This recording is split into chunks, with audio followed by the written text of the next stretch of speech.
Good evening, everyone. Welcome back to Friday Night I-Xcitement for Oshwegan Speedway. Tonight, racing from the virtual Eldora Speedway. My name is Greg Kellnan. To my left is Adam Ross. To my right, Clinton Jeffrey. Adam, heading into tonight, we've got one driver that is on the minds of all the rest, I think. Stephen Goldner has really marked himself as the hot shoe right now in this virtual racing on Friday nights. He is the Dylan Westbrook of Friday Night I-Xcitement. But Greg, let me tell you something about being Dylan Westbrook. We've got him tonight in our race because he crashed out of the ASCS event he was running earlier. Here's what can happen even when you're the best. Dylan Westbrook set second fast time in that event earlier on, got wrecked in both of his qualifiers, so he's here to race with us tonight. That could happen to Stephen Goldner. Even when you're on top of your game, it can't last forever, but everyone is gunning for that number 30, Clinton. Yeah, the guys have been practicing all week at Eldora Speedway. We've had practice sessions at 6 o'clock and 8 o'clock, and every night we've picked up some more Oshwegan stars to get into the game with us every week here on our broadcast. And it's been exciting to see the name of drivers who have gotten on board in the past 3 weeks. Adam, we have definitely seen iRacing take off in the Oshwegan circles. Now, coming into this week, they'll be racing at the Eldora Speedway. And Adam, I don't know about you, but from racing in that facility, little bit more forgiving. So I think some of the drivers that don't have as much experience will probably enjoy their Eldora experience coming into tonight. Knoxville, with not a lot of banking, was kind of tricky. Volusia's a little bit tight, but Eldora should be a good track for some good, exciting action tonight. I think it will be, Greg. The one thing about Eldora, when something happens, it's very hard to avoid it. Walls on the inside, walls on the outside, quite a bit of banking. Everything rolls down the hill. It is tough to get through an incident at that racetrack. Which should bring us into an exciting street stock race at the end of the night. Clinton, heading into our third week of virtual racing, what's it like being the virtual manager of Oshwegan Speedway? It's a lot easier, I got to say, because I've passed a lot of the administration of the racing onto Adam and our virtual Doug Leonard, who's been Roger Craig and his crew over there, who've done a great job helping that out. And Adam, if I'm missing anybody, quickly jump in. Who else is kicking that off to help run that program for us so I'm not leaving anybody out? I'll tell you, yeah, Blake Nutley Butler has been real helpful. And I know he wants to be racing, but his internet connection's a little bit spotty. He's been a race administrator for us, and he helps get the drivers corralled when we want to do interviews. It's a lot more complicated than you might think, but Blake does a great job. We're hoping to make it a little bit more seamless as we go. Preston Cranmer, there's so many people that help out, but Roger Craig is the maestro back there that makes it all happen. Well, Greg, let's talk a bit about where we stand as far as the schedule goes. So we're planning to do this. We pretty much know with the state of Ontario and where we're set up, we won't be able to get our practice underway as they've locked things down till basically around the 23rd, I think it is, of May, or 21st, around that line. So either way, we know for the next foreseeable few Fridays, we're going to be headed in this direction. So if you're a driver who's interested in getting on board, contact Adam and myself, and you can also hit the website, which is oshweganspeedway.ca/iRacing, and we'll show that a couple times throughout the night as well. And I don't expect Spencer to jump on it because we weren't expecting to throw it up right now, but that's how you can get on board. I've had two more drivers message me today on how they can get involved. The deal is we practice at 6 and 8 o'clock. And I've been out there in the practices this week, and I got to tell you guys, Adam's known my frustration this week, Greg, but I lived the life of a racer this week. Got my rig Friday. Absolutely loved to race right through Sunday. Went to the first practice on Monday. Couldn't get a handle on the track. Started making changes to my setup, and I've been out to lunch since. One thing I can tell you we're going to see, the fast line around Eldora, at least with the guys we've been practicing with this week, is right around that fence. The guys who can really hold it and be smooth up on the top. Even though you see that Eldora dive and slide job happen a lot, the guys that can ring it smooth and straight around the fence are going to be the quick ones here tonight at Eldora, Greg, as we get set to go back to it. This has been an interesting play for us, but this is where fans are going to find us on G-Force going forward. Maybe we can you can run us through that tutorial quickly on how people can stay up to speed on everything we've got going on here at G-Force TV. Yeah, I was going to touch on that because heading into the season, whenever that does open up for us and we're able to start at the Big O, we're going to be moving all of the Friday night content over to GeForce TV. And so, what you want to do is when you're on your computer or on your cell phone, whatever it is, go to GeForceTV.net, type that in your browser, and that will take you right to the official YouTube page of GeForce TV. And down to the right hand side, you'll see the big red subscribe button. Make sure you click on that. But don't stop there. Once you've subscribed, then you want to make sure you hit the little ringer to the right. That's the notification bell. And anytime there's new content uploaded to GeForce TV, you'll get a notification, whether it be on your computer, on your device, whatever it is, you'll know when there is content. And as we've been saying, it's so important when you're watching these videos on YouTube or for the meantime on Facebook, make sure you give it a thumbs up, give it a like, make sure you're sharing these links, and that helps the actual content grow and populate throughout YouTube, specifically for the GeForce channel. The more likes and the more comments and the more shares it gets, the more traction it's going to get there and show up in other people's feeds around the world. Because as race fans, we want as many eyeballs on this sport as possible, and if each of us are doing our part, it's going to spread it even more. You said it, Greg. You said a mouthful, and that's exactly right. We all want to be at the racetrack as well. That's what we're looking forward to. We can't wait to see you all out there. But given the fact that we're not there, we're going to have some fun anyhow. It's a Friday night, and this is where we belong, and that's where we're going to be. So we're looking forward to a great show tonight. Just waiting to get things rolling. Well, I can give you a rundown of what practice looks like right now. Some of the I-Xcitement stars that are out there. Topping the charts right now, virtual Eldora, as they continue in their practice session, is Jordan Hill, the man who does all the track prep at the Big O on Friday nights. He tops the charts, 14.075 seconds. No surprise. One of the guys that was in the mix last week, Kevin Loveys, he's there second quick amongst the I-Xcitement stars. And our pace truck driver, Rick Scott, he's up there third fast. One name that I'm very happy to see towards the chart, top of the charts in fourth quick spot is Jim Hoopinen up there after he struggled in the first couple of weeks. So he's up there running quick along with Liam Martin right now, capping out the top five. Clinton Nichols, Dylan Westbrook, Dan Ferguson, Stephen Goldner, and Ryan Beagle complete the top 10. And yeah, Stephen Goldner's down there in that ninth spot, but I expect we'll see him come race time to be right back up there towards the front. But I think we're starting to see, and we saw this a little bit last week, we're going to see it more and more as some of these drivers get more seat time throughout the week. Those that were running at the back are starting to find their way up towards the front. Well, I got a quick pit report for you, Adam. I spoke to Jordan Hill today. I actually saw Jordan.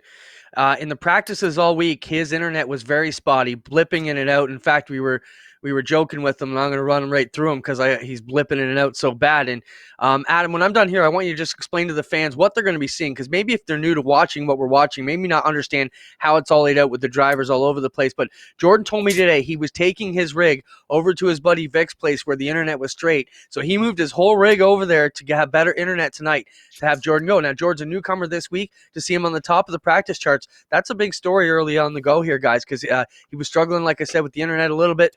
But Jordan on top of the practice, that's a big story to kick off the night here. Adam, take us through what's going on for the people who don't really know what iRacing may be, and give us the Coles Notes version for maybe an old-timer at home watching who doesn't really understand what we're up to tonight. iRacing gives you all of the fun of competition and competing without the physical pain, the adrenaline rush, and the countless hours spent out in a shop and working a third job so you can afford to go and drive race cars. It's not super cheap, but it's a pretty good facsimile of what the real thing is like. As I say, you don't get that huge rush of riding the cushion around the racetrack, but you're out there competing with other people. And I'll tell you what is exactly like the real thing. The frustration of someone going by you when you think you're doing equally as good a job as they are, and you just can't keep up with them, Clinton. And you can attest to that, because I know you got on this week and did some racing, and I heard you were pretty darn competitive, and then all of a sudden you weren't. All of a sudden something changed, and you don't know what it was. You're still the same driver, and you're scratching your head, and that's how it is, just like the real thing. Yeah, I told you this week I was definitely not made to be a race car driver because I cannot stand the highs and lows and the frustrations that come with it and the gremlins, let's call them. I can't figure it out. I know I had it the other day, but definitely something in my wheel settings is driving me crazy. And it just goes to show how a little bit of setup in your virtual car or your outdoor machine can really wreck your week. You spend all that time going at it. And I've struggled in the practices. The other thing that I've found is with the track as slick as it is in the fixed setup, there's a lot of changes I would want to make to my car to get around there. So that's another story we'll be following too. Which drivers fall into the setup that are comfortable, which ones are still getting by and struggling, because it can be difficult. As you know, Adam, these are fixed setups. They were given to them. Everybody's running the exact same setup in their car, but the rig and how you have your wheel set, that can change a lot, Greg, as we get to roll into this deal. It's been pretty exciting so far, Greg. There's talk about a street stock race, and I think we'll have to set that up. Are we gonna pose the challenge? I don't want to challenge you guys, so Adam's got the cockiness about this. So just challenge me, please, Adam, so Clint, we can wait. race on Monday and record it.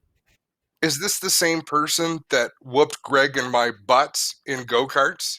The same person that drove his golf cart around on a Friday night with a feature victory sticker on it? Because we Yes. were in unequally prepared equipment at grossly unequal weights. And now that we can be on even terms, you're kind of shying away. I don't know if I want to do this. Okay, hold on now. I wouldn't call this even terms. How long have you been on iRacing? Years. Greg, how long have you been on iRacing? Years. How long have I been on? 5 days. I'll take that challenge.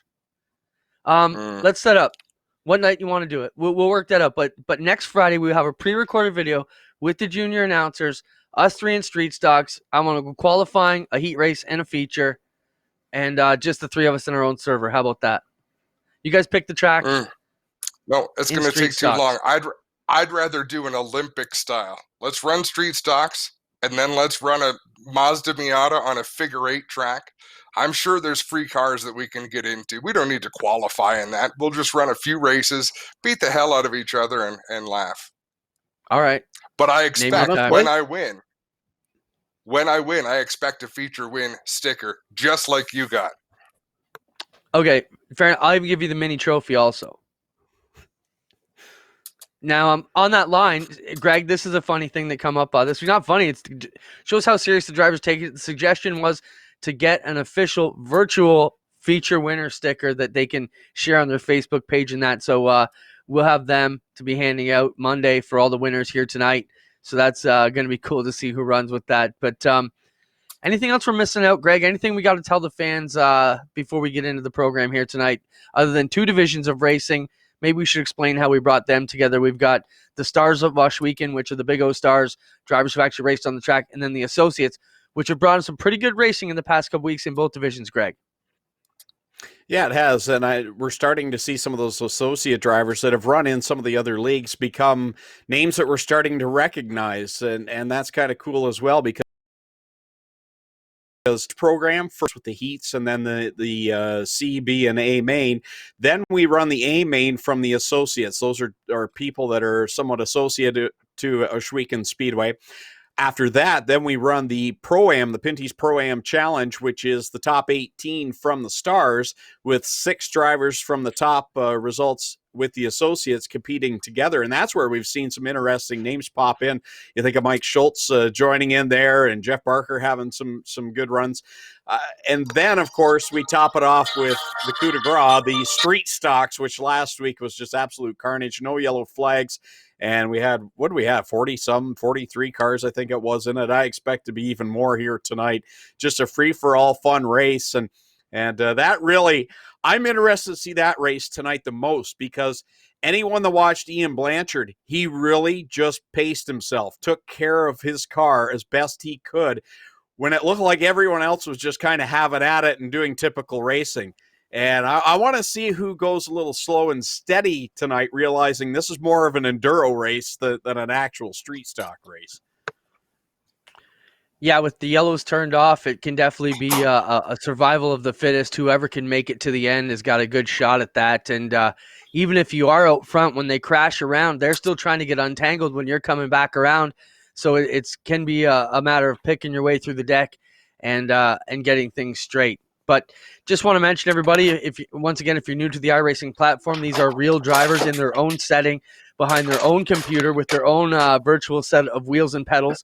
And from there, they will be logging into a common server under a couple of different groups, and we'll bring them together here on the network broadcast coming up very shortly here on GForceTV.net. Lots of progress still going on at the Speedway, guys. The suites are being built in the pit area. Still, they have been doing a lot of clearing out front, and I think when you guys get back, not only with the lumberyard being cleaned up and prepped for a parking lot, you're going to see that the fence has now been removed kind of back where the ice cream truck was, and it's all open right now. So wherever the fence ends up being relayed in is going to give us a new footprint behind the grandstand and possibly a new gate area. And you're going to be able to drive from the lumberyard over into the parking off of 3 and 4, and we're going to have one continuous lot. So it's going to be super cool when we get back and everybody sees how amazing all the new parking is. I think for the fans who've been with us the past couple of years, when you had to park down here on the other side of Glenn's house and walk all the way around to the grandstands, they're going to be highly rewarded because they're going to be within 20 yards from the back of the grandstands in most instances. So super excited about that new progress. And it just goes to show that even though a lot of other things in the business world are slowing down, at the track things are still moving along. And as soon as we're ready to go, we'll be ready to kick off the 2020 season. I can also tell you, Pace Truck has been wrapped and is under locks. Rick's not let that one out yet, but it's all done and ready to go. A brand new 2020 Chevy Silverado. So we're moving ahead at the track, getting ready to go. We're just about ready to go here with our iRacing event tonight. Adam, who's your dark horse pick tonight? We know who the stars have been lately. Who's going to jump out and make something happen here tonight in the Big O Stars division?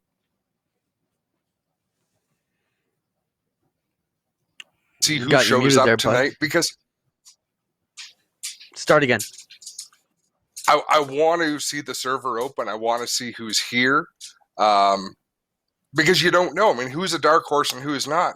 You wouldn't think of Jimmy Hoopin as a dark horse, but I watched him practice a week and a half ago, and he had a long way to go to improve. Same with Mac Demand. So I really don't know yet who's going to be the dark horse and who's going to step up. We got to see how qualifying went, and from what I understand, qualifying is just going on the racetrack.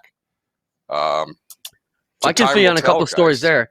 Hoopinen won the Monday 6 o'clock practice race session that I was in, so he's definitely got his game together.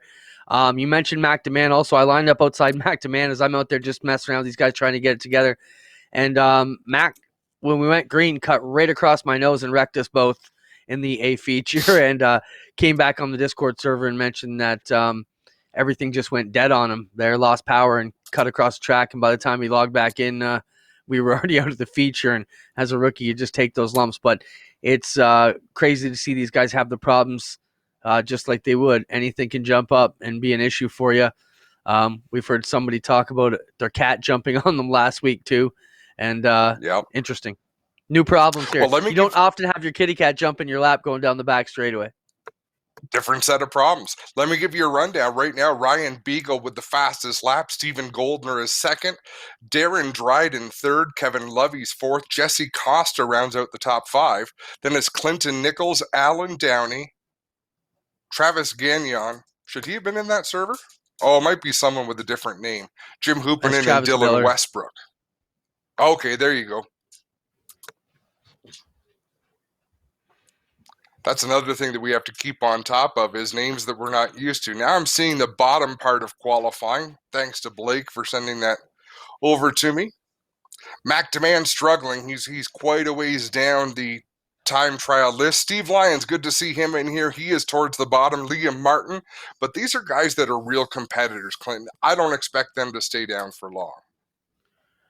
No, like I said, I found the track really slick. Greg, how are you getting around Eldora? I know you race the late models a lot there. Is it one of the tracks you like, or, it's obviously the one track that everybody wants to jump on right away when they get on iRacing because it's so iconic, but it can be difficult, It's not a perfect oval. To be honest, it's not a track I've spent a lot of time at. I've done some racing way back when dirt first came out on iRacing with the sprint car at Eldora, and I liked it because as a new driver on the dirt on iRacing, I just found it more forgiving because it was so wide and the banking tends to kind of carry you a bit. But honestly, this week actually is for the late model series is at Eldora. I haven't run my weekly race yet with the series, so I'll tell you how that is next week, because I think later on tonight I'll be running my series race with that in the late model. And I haven't turned any laps yet this week. I haven't had a chance, but it's going to be interesting because those things are just totally different animal than what the sprint cars are. But yeah, it's exactly what Adam said. Like it is fast, it is wide, but it, like he said, there's the fences on either side, and everything happens so fast, and it's going to collect a lot of cars. That's why I think the street stock race is going to be entertaining, because there's going to be nowhere to go when all the calamity starts. Looks like heats Adam, the are other thing- lining up. Yeah, Okay. Heat 1 is just lining up. Blake was going to send me the lineup, and we're just looking for the feed to come through. And we should be up I've and got the running lineups here right here. any second. Go for it, Well, Craig. go for it. All right, so heat number 1, starting from the pole, is going to be Ryan Beagle. He had a good solid run last week at Virtual Knoxville Raceway. To his outside will be Jesse Costa in the 52. Back in row number 2 in the 22, that'll be Travis Miller. And going from the 4th spot, Shane Pierce. Not sure if he's driving one or two-handed here tonight. Starting in the 5th spot, we got Ronald Pitts. That's RJ Pitts, who has run some laps in the past at Oshwegan Speedway, and Jordan Hill on the outside. He was quickest in practice early on. Jason Thompson will go from the 7th spot, and Jared Turnbull, who will make his crate sprint car debut a little bit later on this year at the Big O. He goes from the 8th position, and then we got Roger Craig and Andrew Marshall back there. Andrew took time, so I'm not sure if he is running in that one or not, but definitely Roger Craig is not taking part of that. So it looks like it'll be either 8 or 9 cars in this first qualifying heat. And just how that works is basically Roger needs to be in the server to operate the server. I'm in there to watch the server, so our names show up on the listing. And the first heat is actually beginning to roll away from my live feed as I see the pace truck pulling off. So we're just waiting for the live feed coming in from 3-9 Productions.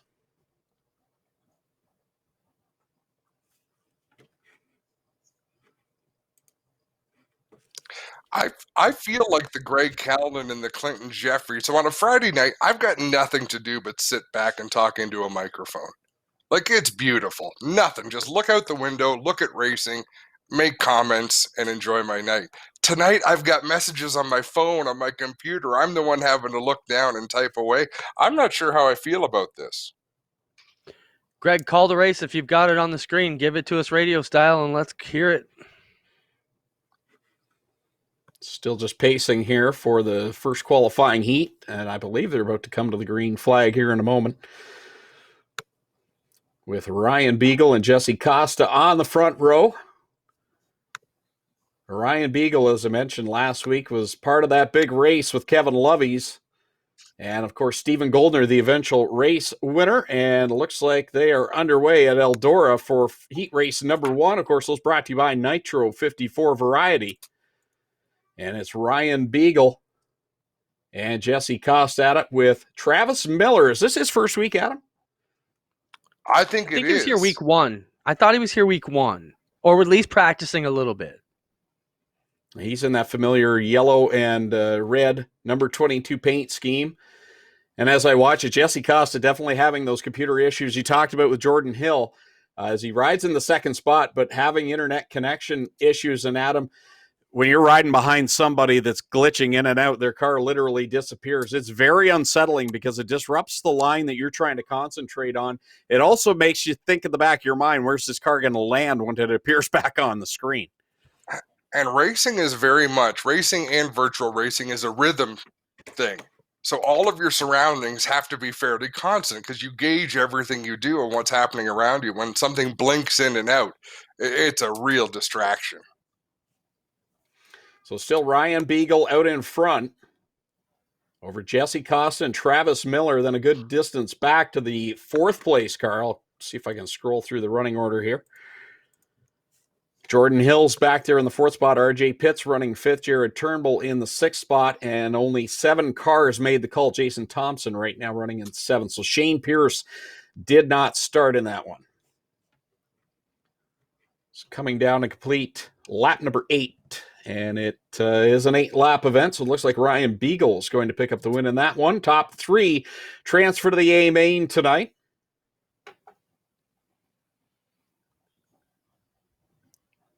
Ryan Beagle, Jesse Costa, Travis Miller, Jordan Hill, and RJ Pitts will be the top 5. Jared Turnbull and Jason Thompson will complete the running order in heat race number 1 as we get set for. So that means Ryan Beagle, Jesse Costa, Travis Miller already transferred to tonight's A main event. Of course, it looks like we're going to have enough cars for a C and a B main. See another newcomer, I believe, just signed up this week. Chase Hess is aboard tonight in the 777 machine. And heat number 2 lining up. Heat 2 lining up, getting ready to go, with Stephen Goldner, Clinton Nichols on the front row of this one. Jim Hoopinen and Chase Hess back in row number 2. Sam Panaccio in the 32 in the 5th starting spot. Ryan Turner to his outside. Liam Martin in the 7th spot. Brant Graham, regular runner down to the Brighton Speedway. He ran out of Schweeken Speedway last year a couple of times. Lee Winger out there as well. And then I believe there's 2 cars out there that are not supposed to be in the server. So it looks as though we'll have a 9-car heat race top 3 again to transfer in this one. And they still sit on pit road as there we go. I wasn't just making this stuff up. No, this is a low-res version. They're working on the high-speed, the high-tech version. It'll be here in seconds, guys. So just bear with us on the quality. We wanted to get that going for you. And, of course, our signals come from the production studios out of New York. Did you know the 1979 Daytona 500 was the first live broadcast NASCAR race? And I think it might have looked like this. There we go. We're back to speed and high-res. Greg, take it away. So there you see the second qualifying heat brought to you by Nitro 54 Variety taking shape with Stephen Goldner. He's undefeated so far in 2 weeks of competition on the inside of the front row with Clinton Nichols on the outside. And for Clinton Nichols, if there was a hard luck award winner in the first couple of weeks, I'd have to give it to Clinton, because whether it's been in the sprint car or the street stock, something bad has happened to him. And he hasn't got the results that I think he's deserved, because Adam, he's looked very strong in that 43. He has a lot of speed, that's for sure. So, yeah, luck has not gone his way. He's been frustrated. And here we see, might have made a mistake rolling out a bit. Stephen Goldner let him away with one. And then when they did fire, he still got out first. So that may give a black flag to Clinton Nichols through iRacing. We'll have to wait and see, as we got a couple of them in trouble. Jim Hoopinen around in the corner.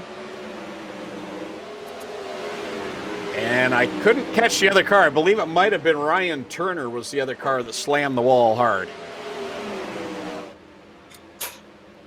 Yeah, Ryan Turner, there he is in the pits. The battle for the lead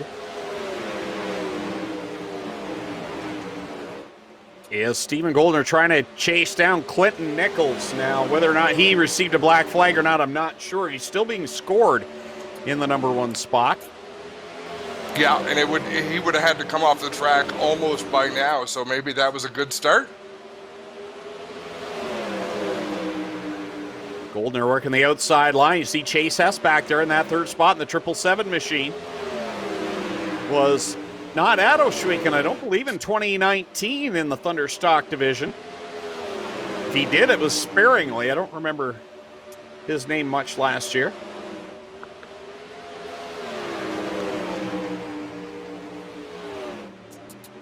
And it's Sam Panaccio back there in that 4th spot, that black machine that you see piloting number 32 tonight, running in the 5th spot.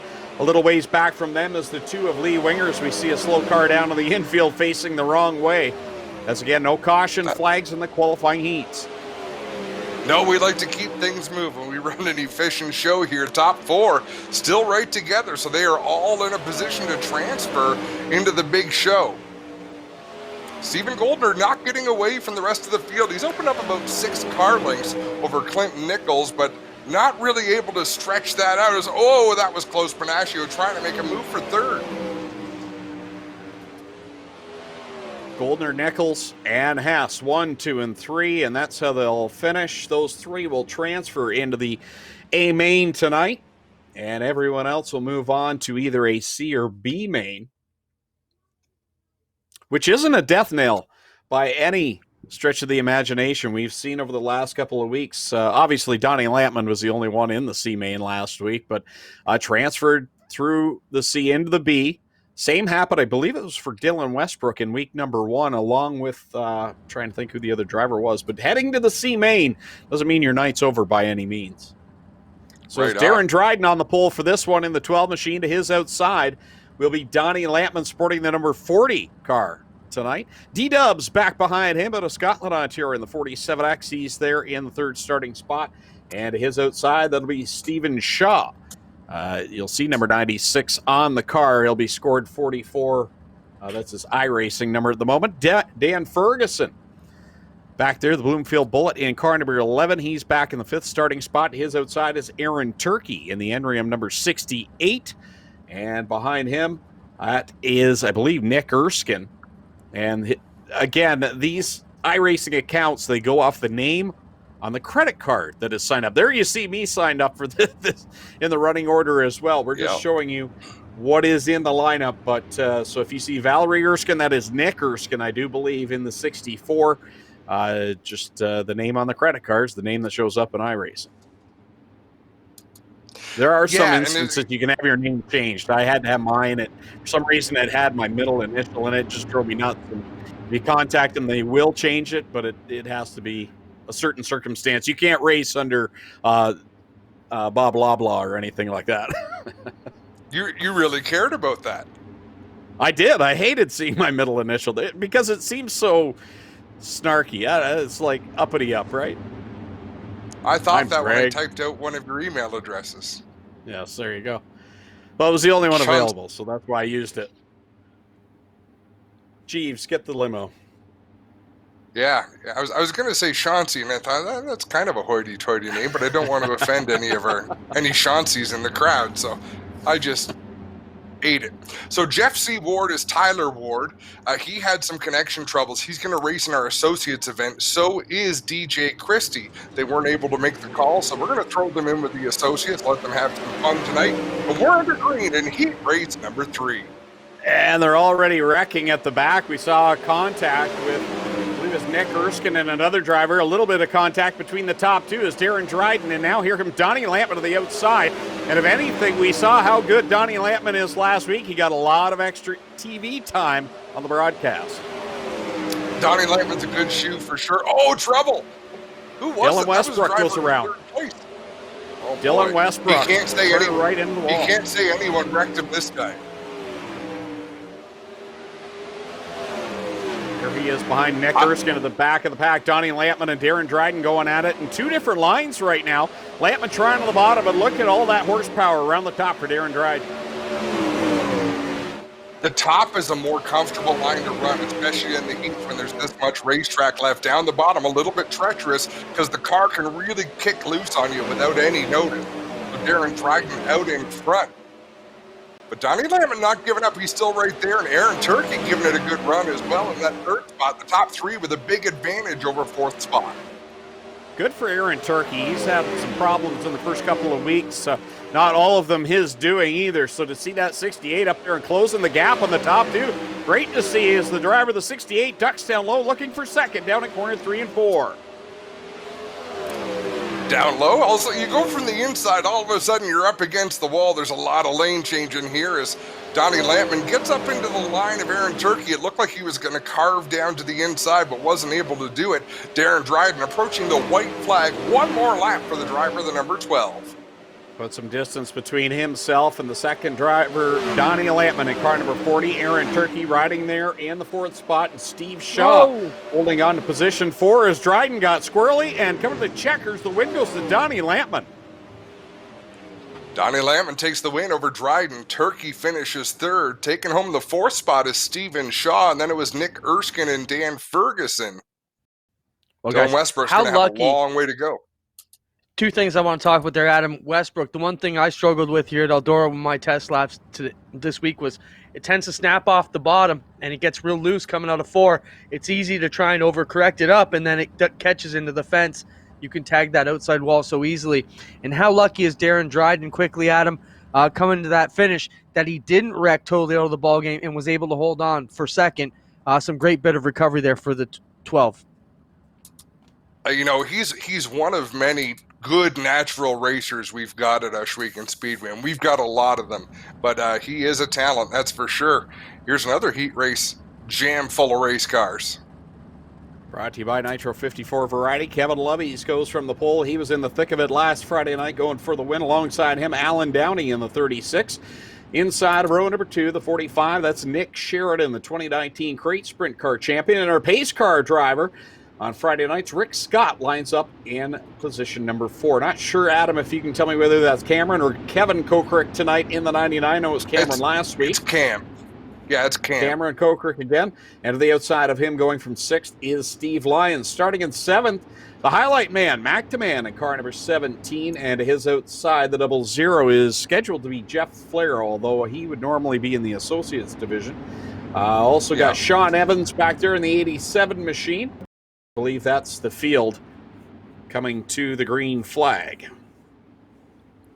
That looks to be all of them. A little bit of lane shifting going on there, back towards the back. So it'll be Kevin Loveys and Alan Downey bringing the field to green.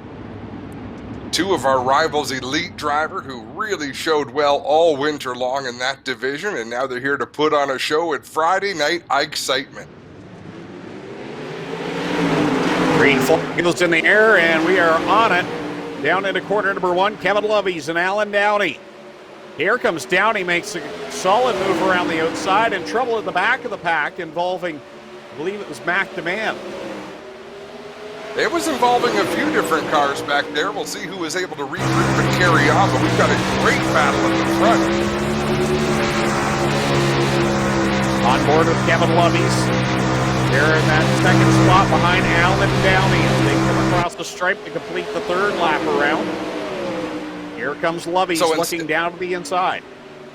Instead of trying a slide job, which is pretty common here at Eldora, Loveys looking just a little bit to the inside of Alan Downey, but Downey holding a really good line right now, making it difficult for Loveys to get any sort of run.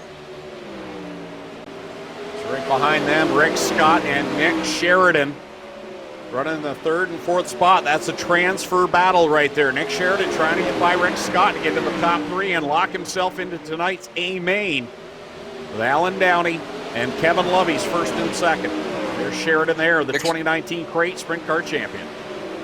Fried seeds on the wing of that race car, just like he has every Friday night at Ohsweken Speedway. And just ahead of him, of course, is the Strickland's GMC number 60 of Rick Scott. Cameron Kokrick behind them. So Sean Evans and Mac DeMann left the race early on in this one. He has actually left the server, so he appears to be dead last. Did he rage quit? He's Sean Evans. Did he rage quit and leave? It was a pretty hard hit. Although they do have the quick repair. Been taken to the infield care center for further evaluation. I'll text Nathan Ackman. I don't think he's lost his ride because of this. So Alan Downey takes the win over Kevin Loveys and Rick Scott. Those 3 will transfer to tonight's A main. Nick Sheridan comes home in the 4th spot as we get ready for, let's see where we're at. I believe it's going to be a D main. But I believe there's only going to be one car in this D main, make that Ryan Turner. And I think we're having a bit of an issue where we're having some of the associates get into the Stars server, and it's messing up kind of the order and how many cars are actually in the qualifying system. And we've got a solution for that we're going to go to next week. Instead of going in hosted sessions in iRacing, we're going to create 2 separate leagues, a league for the associates, league for the Stars, and everyone's going to know where they belong, and we won't have these challenges.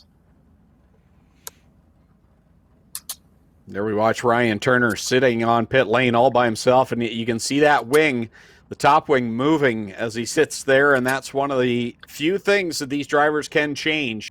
As Clinton talked at the top of the show, you can actually go in and make some changes in your actual physical steering setup that can make a huge difference as well. But changing that top wing is one thing that you can use even while you're racing in these events. So Ryan Turner heads onto the track, and similar fashion to.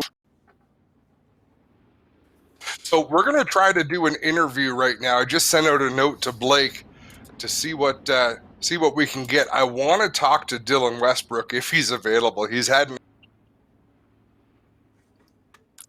just like Ryan Turner is right now, being the sole driver in this D main.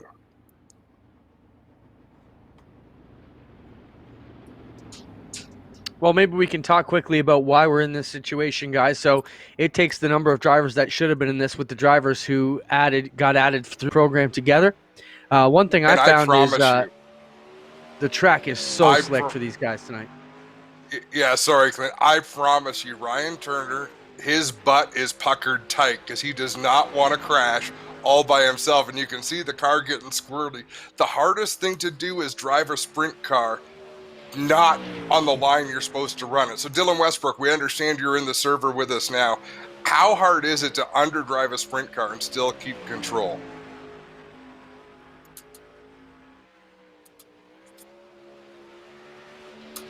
Oh, sorry about that. I thought we had Westbrook in the broadcast server.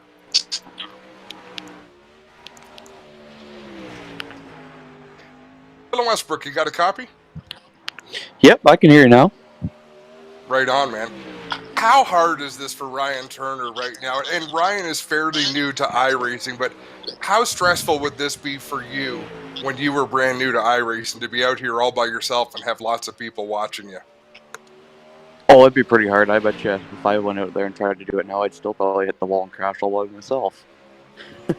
Well, speaking of which, speaking of hitting the wall and crashing by yourself, what the heck happened in your heat race, man?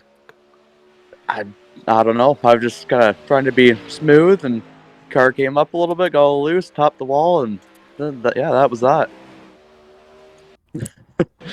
Talk about your ASCS race tonight, because you were supposed to be racing on live TV, and you had a fast car in time trials, and things did not go your way, I guess, in the heat races. Yeah, time trial second, and it's all open setup, so I was pretty happy about that. Then they invert the top 6, so went into the heat race. I started 6, was running 5th or 6th. Then 2 cars spun in front of me, so I hit them in the heat race. Then went to the B or C main and was running there, and pretty much the same thing happened. Can be a humbling sport. On the bright side, it didn't hurt and it didn't cost you a penny. Yeah, exactly. That's the nice thing about the iRacing. Just press a reset button and you're good to go again. What do you guys have for Dylan Westbrook, fellas? He's about to race here in the C main, so I think we better get him back to racing. They are calling cars to the C main, and I don't see his car, so. Oh yeah, I better tell him, Adam. The button. Good luck, Dylan. Good luck, Dylan. Thank you. So there we see it. See that gap back at row number 2? That's Adam's fault. Dylan Westbrook is sitting back there. Is supposed to be in that. There he is. Dylan has gotten in. So the starting lineup for the C main with 4 cars moving on. It'll be Jason Thompson going from the pole in the 16 to his outside. Brant Graham in car number 14. You see on the outside scored as number 12 under iRacing. Dylan Westbrook will go from the 3rd spot to his outside. Sean Evans in the 87. There's Shane Pierce, who missed the call in his qualifying heat in the 88. He goes from spot number 5. And Liam Martin on his outside in that Ollie's car number 29. That's what threw me off tonight. He didn't have the right paint scheme. And that's Liam Martin there in the 29. And then we've got Mac DeMann back there in the 17 and the 91 of Ryan Turner. And again, you'll see a few drivers in the scroll there that are not supposed to be there, but we will see them later on in the Associates event. So coming to the C main, it'll be 12 laps, top 4 transfer into the B main. Every week, the list gets a little bit longer. Plenty of cars again here for Friday Night Excitement.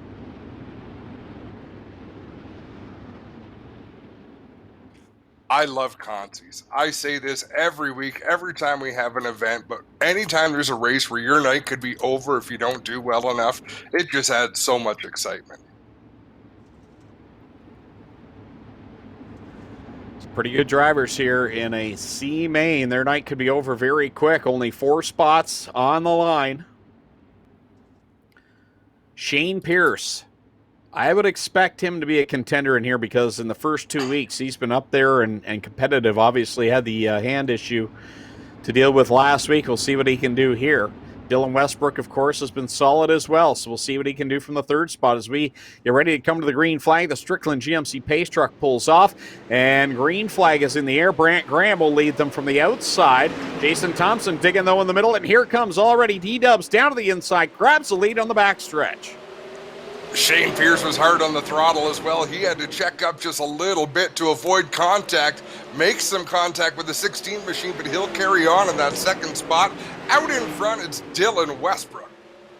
Shane Pierce in the 2nd spot. Brant Graham back there in 3rd. And the final transfer spot right now is that 87 of Sean Evans. It'd be good to see him move on as he's had some struggles in the first couple of weeks. On board right now, that 2nd place driver, Shane Pierce.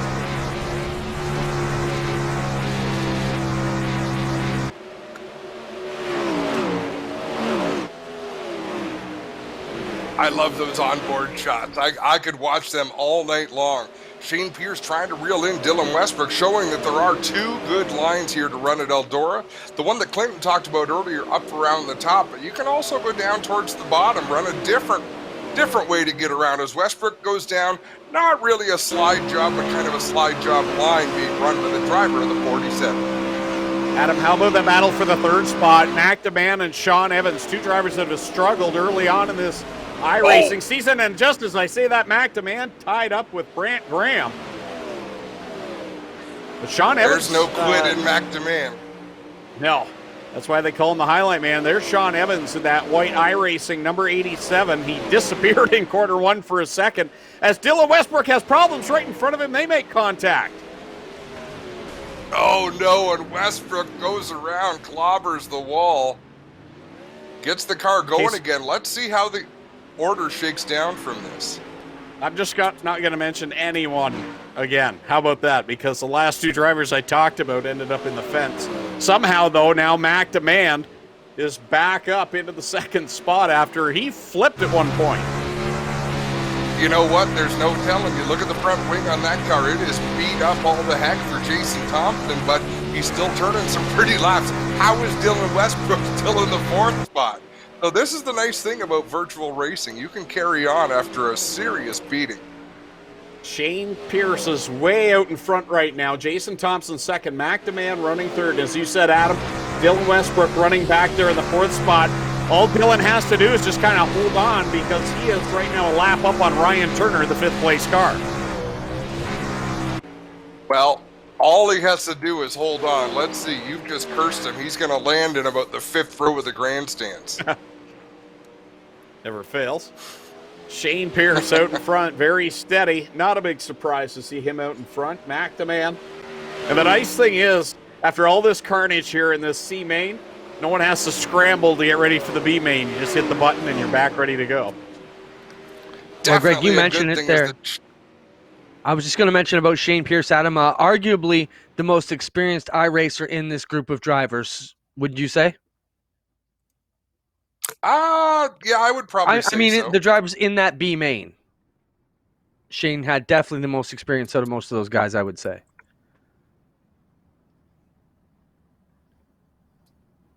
Yeah, I think that's definitely fair to say. Shane has run a lot. All right, ready to go with the B main. Last chance qualifier for the big dance here tonight, brought to you by Burger Barn. Oh, that sounds good right now. Starting from the pole, aboard car number 28, Jordan Hill. Alongside him, the 32, that's Sam Panaccio. Going from spot number 3, it'll be Steve Shaw in the 96. To the outside, Nick Sheridan goes from spot number 4. 12 cars will transfer from this, so plenty of these guys still have a good chance to make it to the A main here tonight. RJ Pitts will line up in car number 34 in the 5th spot, and on his outside will be Lee Winger aboard car number 2. Going from the 7th spot, that'll be Nick Erskine in the 64 and Steve Lyons in the 9 car.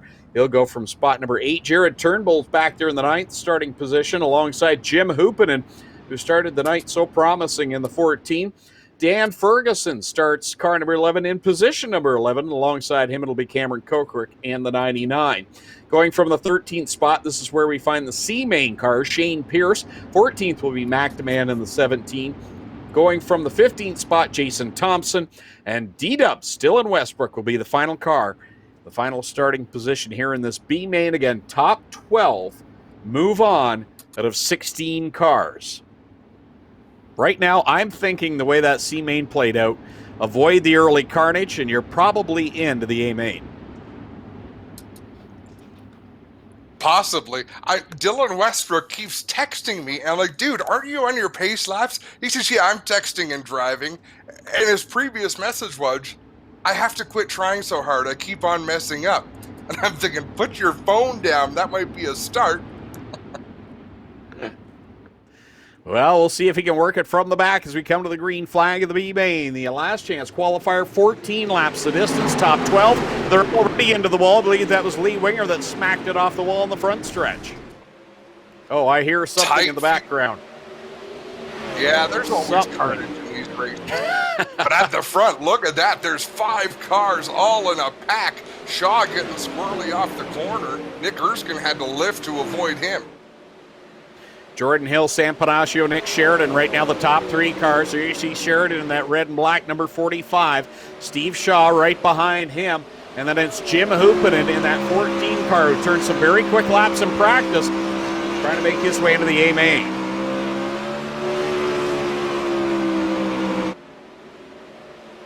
Another good look riding on board with Nick Sheridan. So we are on lap 3 of this 14 lap, now lap 4 of this 14 lap B main event. Next time we get an onboard shot, I want to make sure that you take a look and just see what the drivers see, because it is really tricky heading into those corners and not knowing where that other driver is on the outside of you, not having that peripheral vision. We've talked about that before, and it is tough when you've just got the single screen. And we got a good shot of that when we were on board there last time by. This game can be tricky depending on the setup you have. Oh, you're absolutely right. There are better setups and there are best setups. And then there's those of us who just have one monitor and a steering wheel clamped to a table and do our best. And Timmy Hill has proved that that doesn't matter what your setup looks like. No, exactly. That was a win for the little guys, that was. Riding aboard Nick Sheridan. So there you see, it's especially difficult with the sprint cars because obviously that wing down to the right-hand side hanging over. But if you got someone on the inside and someone on the outside, you kind of got to go by the sound to figure out how close that next person is. Now, you can have quick buttons where you can make a quick look left or right, but I know from trying to do that, it can really throw off your lap time. It screws you up every time. These cars would be disqualified at Ushweek, and they've got no rock screen on them. That is an option you can choose to have. I always remove it quickly. Man, these guys make it look so easy. You know, you ride with young Nick Sheridan there. I'm a newcomer, so I'm looking how many RPMs is he turning? I'm about half of that. He's right pegging it all the way around like it's butter up on the top and making it look so easy, just like they do in the real outdoor cars, guys. Hard crash there for Sam Panaccio a lap ago. Teenagers have no fear, no problem, even on the real racetrack. Put your foot to the floor and go. Oh, Nick Erskine went up the track right in front of Nick Sheridan and takes them both out.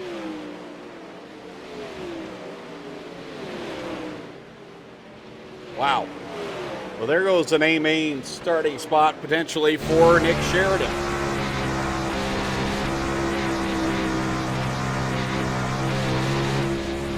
He is right now 1 lap down in that final transfer spot. We'll keep an eye on that. I know Nick's got fans watching along at home, and contact in front. That was Liam Martin climbing the wall. right at the checkered flag too. So we'll see the results, see who's able to make it into the A main. Sorry, In that fact, was the not next thing Liam. on the racetrack will be the 5-minute warm-up session.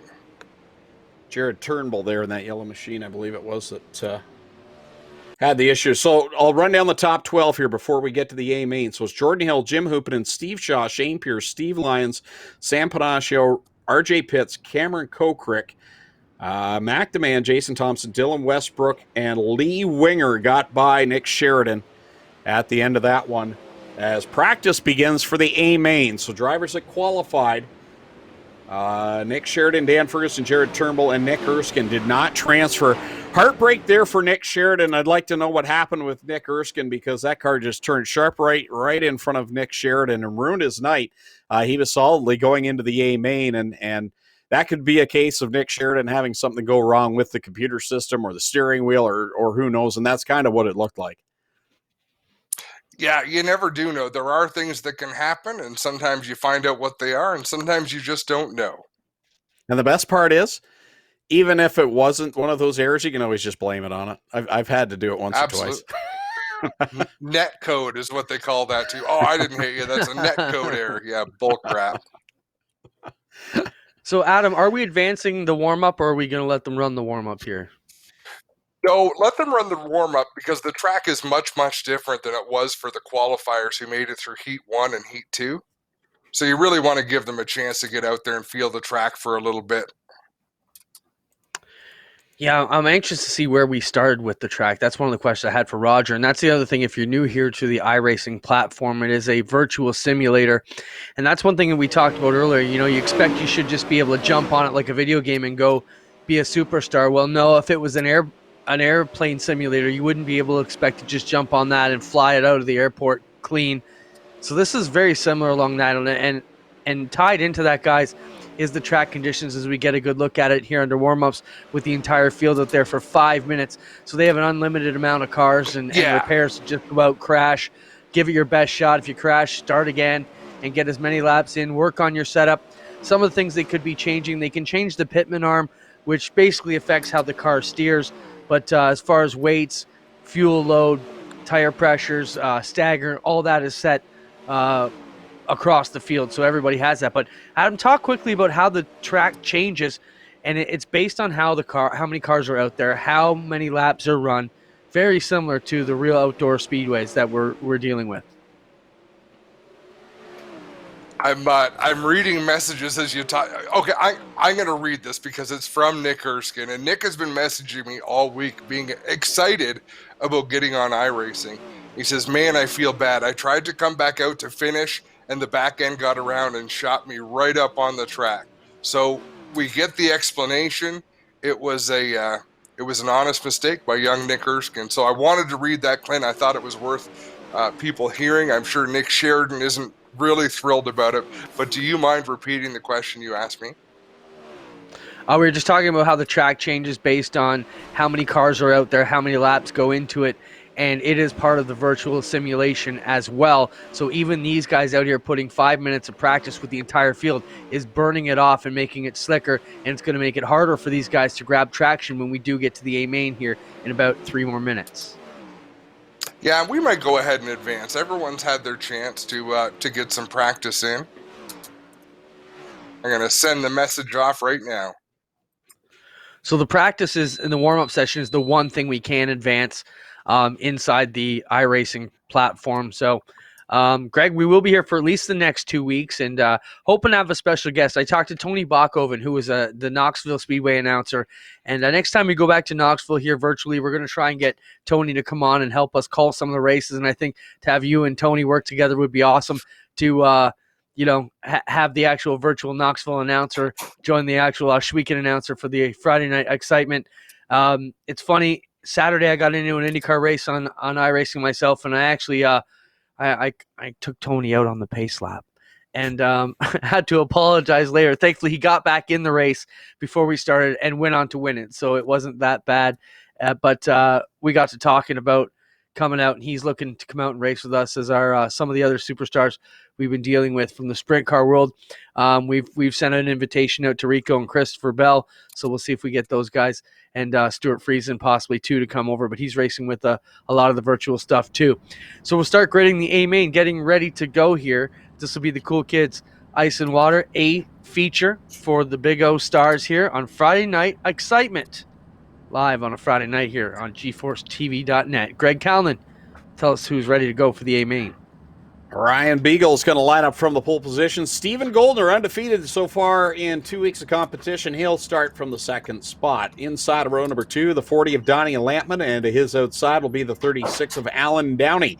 Going from position number 5, Jesse Costa in the 52, and to his outside, the 43 of Clinton Nichols.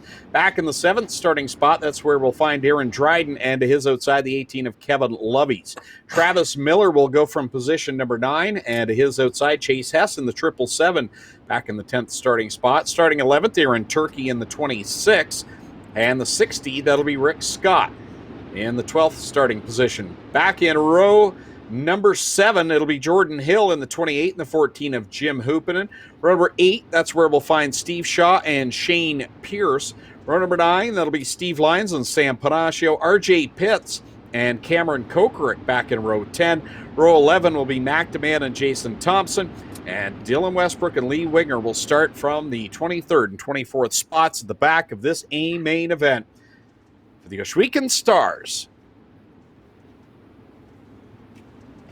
I just got word from Roger Craig that Beagle had asked for an EOL penalty. He wanted to be put to the back. I asked Roger why, and I'm not sure if we got to that, but it didn't happen because here we go. Green flag is out for the Ohsweken Stars. Ryan Beagle quick off the hop down to the inside line, and he's got Donnie Lampman behind him. Now keep an eye on that 52 of Jesse Costa. He's been dealing with some connectivity issues here tonight. That car blinking in and out. Good clean start as we complete lap number 1, working on lap 2, and now you're seeing that line right rear, right up against the outside wall, which is the line to run at Eldora Speedway for anyone who's ever been. That is where you race. That's why they come out with shovels and scrape down the wall so the drivers can see where the track ends and the wall starts. Yeah, it's interesting to watch. Stephen Goldner, he's literally right there, as well as Kevin Loveys and Alan Downey. They're right there riding that wall just as close as you can possibly get. You can see some of the other guys trying to do the same thing, but they're not able to hold it there quite as well. No, it takes a lot of confidence, a lot of practice, a lot of experience to be up there racing like that, and you really have to be able to feel right where that car is. So Ryan Beagle leading this one early on, just under a second advantage over Stephen Goldner and Alan Downey. Caution flag.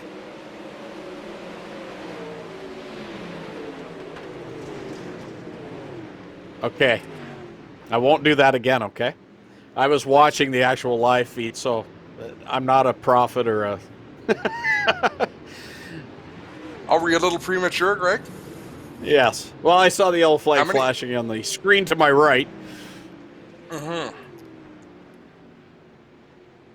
We forgive Ryan Beagle leading the way. I knew it was coming. Beagle I could just feel it.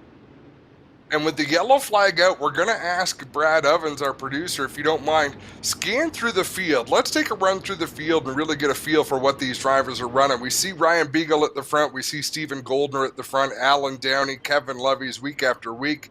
Let's go back and have a look. Even at 5th place running, Donnie Lampman. In 6th place, the 43 is Clinton Nichols. And we'll have a glance back through the field as we go. So there you see Clinton Nichols right up against the wall behind him. Who is that, Greg, running right behind Nichols? Jesse Costa back there in the 52. And, of course, Aaron Turkey right behind him and the 68 machine. Darren Dryden there. Lost the heat race win Travis earlier Miller. on tonight. Yep, Travis Miller. Familiar colors there. Yeah, I love that skin. Looks just like the Miller modifieds that we've watched over the years.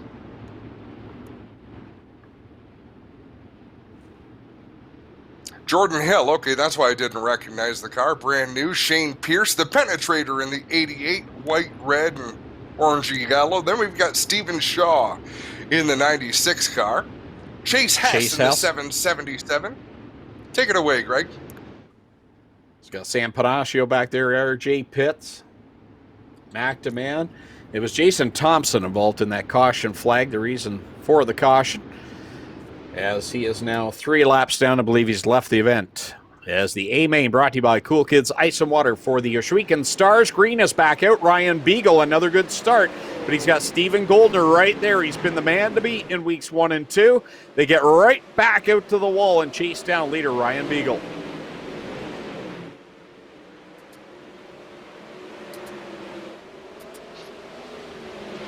Cool Kids Ice and Water Sprint Car feature event. Ryan Beagle and a big old slider thrown there down in the corner. That was a wild one.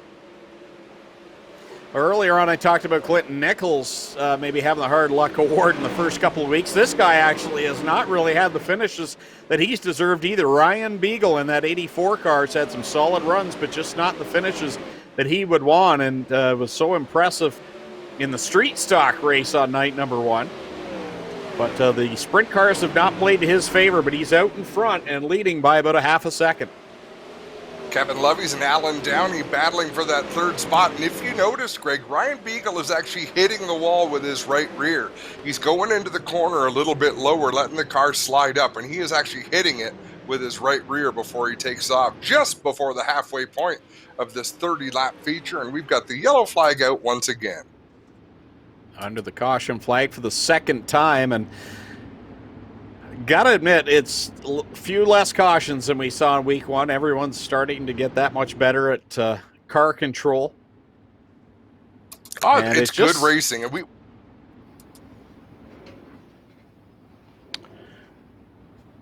Well, the other thing I want to just jump in, it's the sheer number of practice guys, right? We got these guys practicing Monday, Tuesday, Wednesday, Thursday, 6 and 8 o'clock, and they've been well attended. So it's no surprise that the game has increased and they've really picked up their speed. Adam?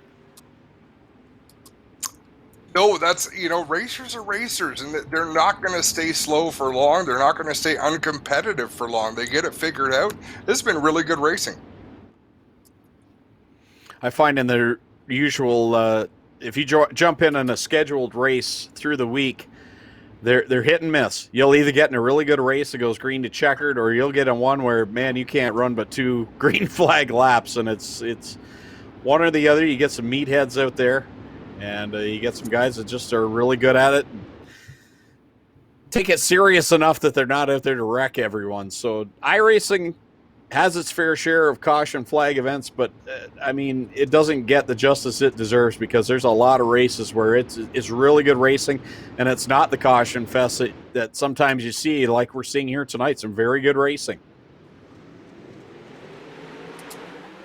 I'm enjoying it. We are back under green. Ryan Beagle immediately to the inside. They are 3 wide for the 2nd spot. Look at them close in on the leader coming off the corner.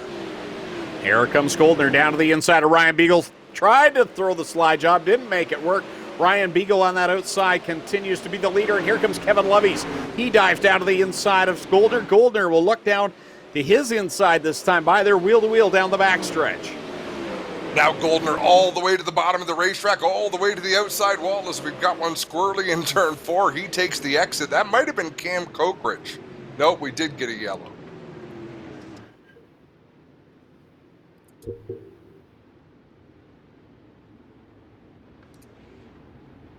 So once we get back to the green flag, it'll be just less than 10 laps remaining in this one. The Ryan Beagle has led since the drop of the green flag. Steven Goldner, Kevin Loveys, and Alan Downey, as well as Darren Dryden. Those 4 have been in the mix each of these first 3 weeks. But really, again, got to give another shout out. How about Aaron Turkey back there, running in position number 5? He really struggled in week number 1, but he has been good here at Eldora so far. He has so. The cream rises to the top, and it'll keep on doing that as we have a look at Aaron Turkey. Still, some of the numbers on what they're being called on the track and what the car looks like can be a little bit different, but we know who's who. Feed your dog, Adam. I was going to say, Greg, there's a car alarm going off in the parking lot. He's ready for the restart.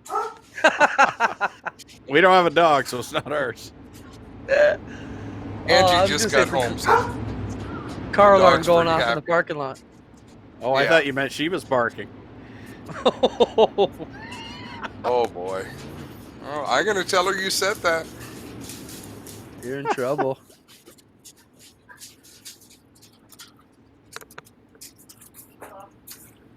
The dogs are happy to see Mama come back, but she's got nothing for them. Back to the green flags. The Strickland GMC pace truck will pull it off into the infield. Ryan Beagle, Stephen Goldner, Kevin Lovey's your top three. And Alan Downey tries to make a move for that third spot right behind Kevin Lovey's.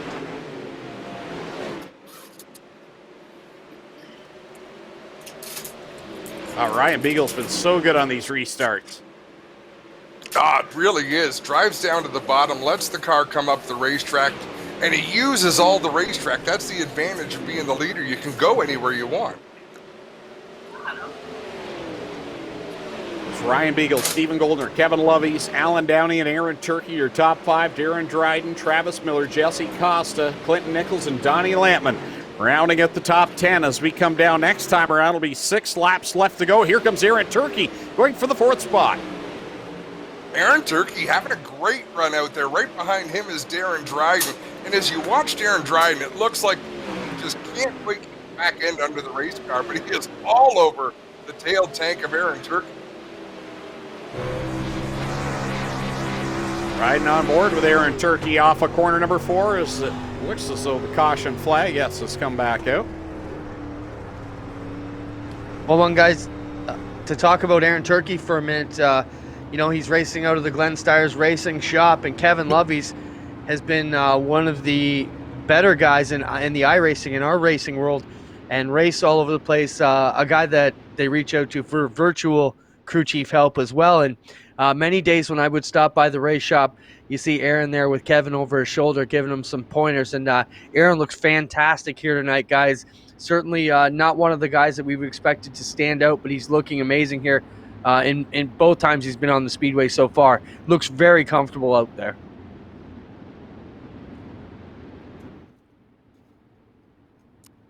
So the driver's following that Strickland's GMC pace truck waiting for this restart. It'll basically be a green-white checker by the time we get things rolling here. Who is going to make the most successful slide job? Who's got it in them, boys?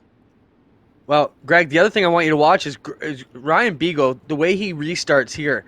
He's right up on the outside fence now, but when it comes time to go, he's going to come and dime it right off the bottom corner of that turn 4 inside wall and gives absolutely no room for anybody to get under him. We'll see if he does the same thing this time because he dragged him right down to the basement for that last restart. Yeah, look how tight Stephen Goldner's staying here as they get ready to come to the green flag. You know, he knows right now if he's going to win this race, it's probably going to happen on this restart if he can keep pace with Ryan Beagle. Let's keep an eye on this as the pace truck's set to pull off. Beagle right down to that inside wall, and away we go, Adam. Beautiful launch. Beautiful launch by Ryan Beagle. Down to the bottom he goes, working up the racetrack, leaving everyone else to fight for second. But just like he did last time, Stephen Goldner gets a big launch off of turn 2. There they are, right pinned against the wall. Coming down this time by, it should be the white flag. Oh, a crash in the start-finish line. The white flag out, will we continue on? Looks like we will. Here comes Goldner down to the inside of Beagle. A drag race for the win. Slide job on the last lap, last corner. Cover the checkered flag. The winner, Stephen Goldner. Oh, Wow, 3 for 3. heartbreak for Ryan Beagle. Goldner three-peats with a bold move. Fellas, Brad, the if we question can I've see got, that finish again, that would be great. was he saving that move the whole race? Could he have done that earlier and he was just holding off for the last lap? Or was that more of a Hail Mary? Gonna bring you another look at it, guys.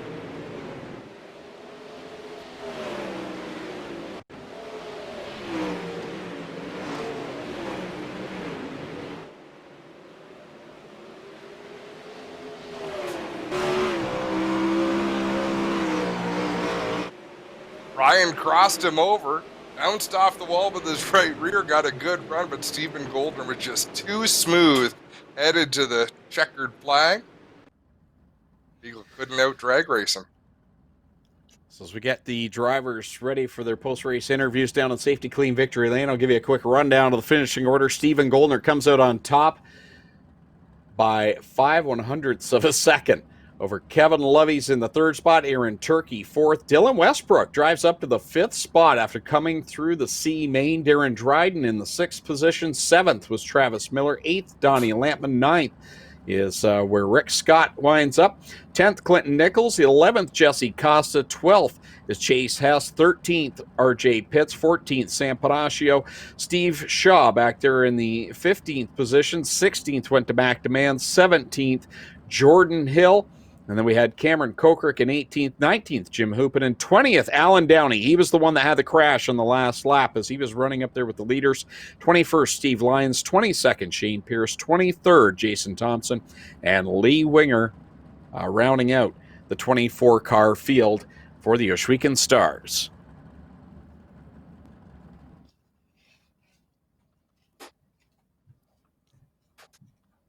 So just getting all the drivers lined up and ready for their post-race interviews. And Clinton Jeffrey has our Safety Clean Victory Lane interviews. Thanks, Greg. Just waiting to see who we got in the booth with us who's ready to go. We got Kevin Lovey's here. Lovey's solid run for you tonight. Beagle and Goldner have been real quick in this series. You did a good job to hang on back there in third. Yeah, I got to stop sucking in the heat races so I can start up front. You've been running a lot around lately, and let's talk about how things have picked up around here from Ontario. All kinds of our local guys have gotten in this deal. Talk about how cool that's been to have them all in the mix. Yeah, it's pretty cool to see all the guys that run weekly out of Ohsweken, out here having fun. It's we got to do something to keep us occupied. I'm sure everybody's itching to get back racing for real. All right, Kevin, good job. We'll look for you here for the rest of the night. Thanks, man. I was good at the Kevin start using the slider. Got Ryan Beagle here. Ryan, solid run for you, man. You had this run in the bag. Now, for those of you who don't know, I practiced with you guys a couple times this week, and you and Steven race a lot together. First off, let's talk about your restarts. You were picture perfect on both restarts, driving it straight off the bottom. Is that a defensive move, knowing Steven was going to put that move on you? Talk about your restarts first. I just that's just usually what I do. I feel more comfortable on the bottom on a restart than I do on the top, so I just try to go as soon as I can and try to keep everybody behind me in the slick stuff. Let's talk about that last half lap. You look like you had Steven beaten, and then he comes back with that last lap slider. Looked like you might have got a little bit out of shape a half lap earlier and taken some momentum away. What costed you to give up the win here at the end of this one? We were talking about it all week, how to pass somebody here, and he said you got to pull a slider in 3 and 4, and that's exactly what he did to me. So I knew it was coming, but I was using we call it the slider line. We were using it. I was using it in 1 and 2 the whole race, and it went away for me near the end. And he's just really good up against the wall, and I can't do that. I could try, but I'm not very good at it. Solid run here tonight, Ryan. Congrats and good luck for the rest of the events coming up this evening. Thanks. Moving over to Stephen Goldner now. Stephen, you got us? Yeah, I got you. Stephen Goldner, you've been pretty impressive since we've started this online series, the dominant car, and looked like Ryan was going to steal one away from you. Talk about your drive tonight and how much you've been racing with Ryan in the past few weeks here. Oh, I've been racing with Ryan for probably a good year or two, battling. He usually gets me pretty good, but I got lucky tonight, I think. Was that a move you were waiting to set up for a while, or did it just appear at the last second there? Was it calculated, or was it a last-minute opportunity that arose? It was kind of planned. I had a good shot a couple times at the restarts there, but I knew it wasn't going to work out good enough for me unless it was the last lap. So I got lucky with that last restart and was able to get the job done, I guess. All right, congrats. We'll watch for you coming up to the Pro-Am and the Street Stock event here tonight. Stephen Goldner, been so dominant in the early weeks here of Friday Night Excitement. That'll wrap things up from Safety Clean Victory Lane with your top three, Kevin Lovey's, Ryan Beagle, and Stephen Goldner, guys. Thanks, Clinton. When we return, it's going to be time for the Oshwegan Associates A main event. And then, of course, we got the Pinty's Pro-Am right here on Friday night I-Xcitement.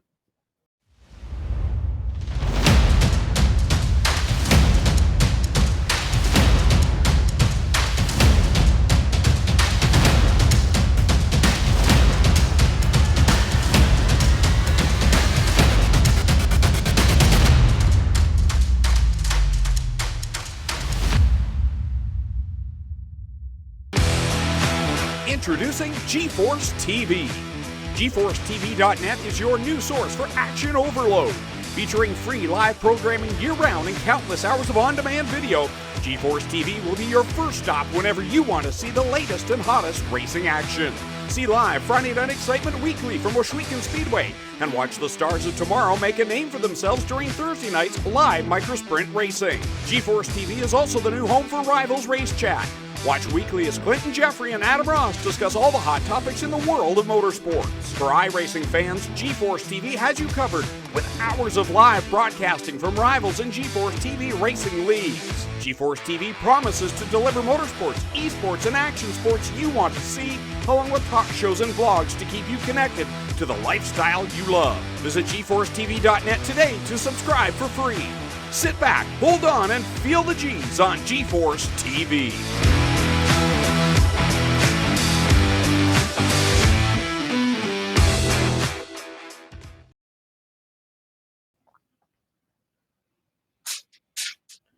Just like that, poof, Greg is gone.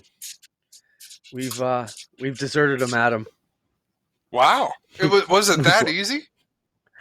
I don't know what you said to him, but you made him mad and he left. No, Greg ran to the ice cream truck because this is about the time of night that he would be heading for the ice cream truck, and I would jump in and give you a bit of a hand as much as we can to get him back. And he's back, Greg. I had to make a little, as the announcers would say, a little pause for the cause, all right?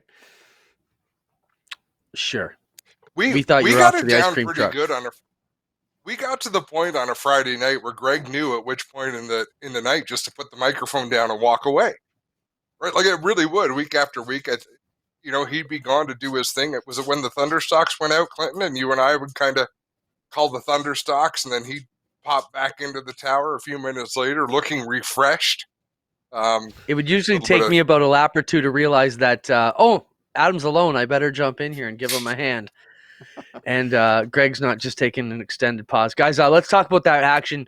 Fabulous racing. I mean, we can fabricate this stuff all we want, try and make the excitement, but that was just genuine excitement at the end of that one. We saw some great guys really getting their act together here on the simulation, and what a great last lap pass. I mean, in any racing, on any format, in any part of the world, that's what you look for to ramp up the excitement. First off, Adam, talk about the finish there. It was a great finish. I mean, Stephen Goldner had him sized up. Ryan Beagle really didn't make a mistake. That race just shaped up. That's how it was gonna wind up. And I see we've already got the server up and running for the Associates A main. So we're starting to iron out some of the creases in the program, tighten things up the way we like to run a Friday night. But I'm okay with Stephen Goldner winning every week if he makes that pass in turn 4. It has to be a last lap pass on turn 4 every time.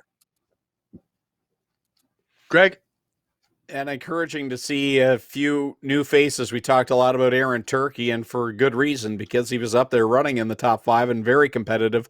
At one point, he was challenging those drivers up in 3rd and 4th. So to see more and more of those drivers every week trying to add their name to the top 10, that's an encouraging thing. 100%.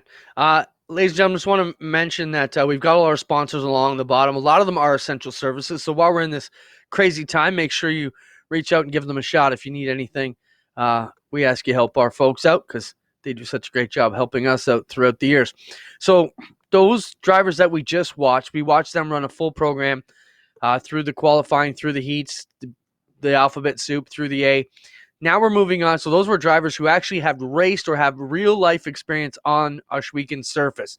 Now we're moving on to associates. These are sponsors, crew people, fans. Man, they come from all walks of life, but they're excited to be here racing for us. And we're getting set to roll with their A main. They've also run the alphabet soup in their A feature, getting set to roll here, guys. With the lineup, Greg Calnan. Unfortunately, I can't be in two servers at once, so I do not have Oh. the lineup for this one. All right. So I apologize I'll there. try to go back on that, but I'm waiting for the screen to roll around. I believe it was Andy Patton on the pole of this one. Donovan Ross on the outside of row number 1. Going back to row number 2. On the inside is the 6 of Cody Olson with Jack Clevenger on the outside in the 33. Row number 3 on the inside. Jeffrey Barker in the 51, Jeff Flaro in the 00, and I believe the Strickland's GMC pace truck is going to peel off the inside of the track, so we'll try to introduce you to the rest of the racers as this event goes on, but we are set for 30 laps of racing here at Eldora.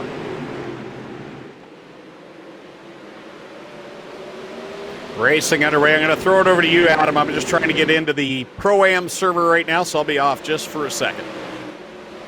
No Great problem at all. battle. 3 wide, 4 wide.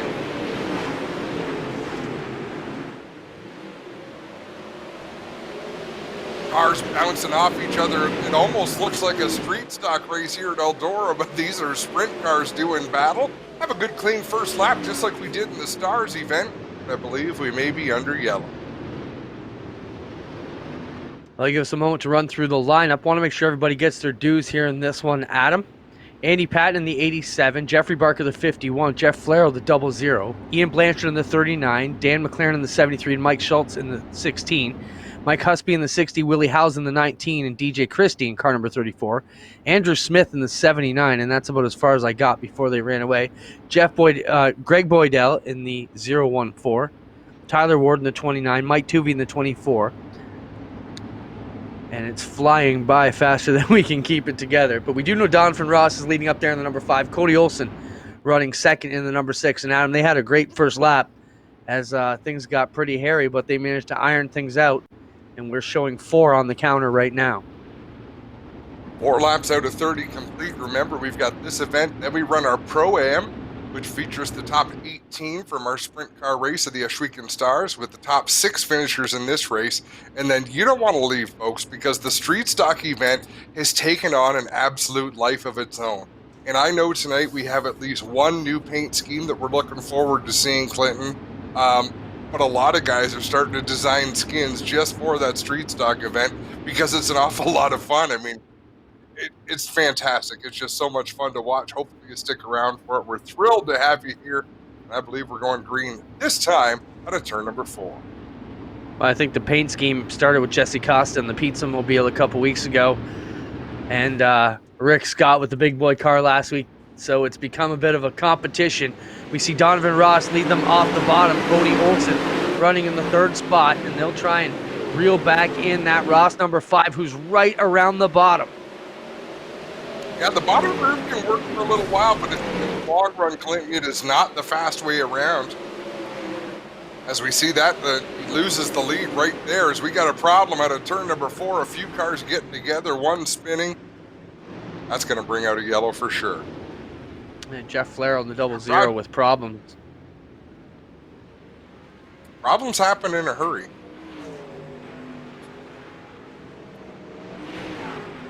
Go back to our GeForceTV.net replay coming up shortly here. Thanks to Brad Ovens with the production of the racing. There you see Flaro up around the top fence, and it looks like he got close up to the fence there. Still no trouble, and yeah, he just rim rides around the fence. He gets run over from the backside, and looks like 2 cars out of a. They all stayed on their wheels, which is the big thing. Other than Flaro, who hit the quick escape, and we see him there in pit lane. Everybody else made it through. Your instincts are to keep driving.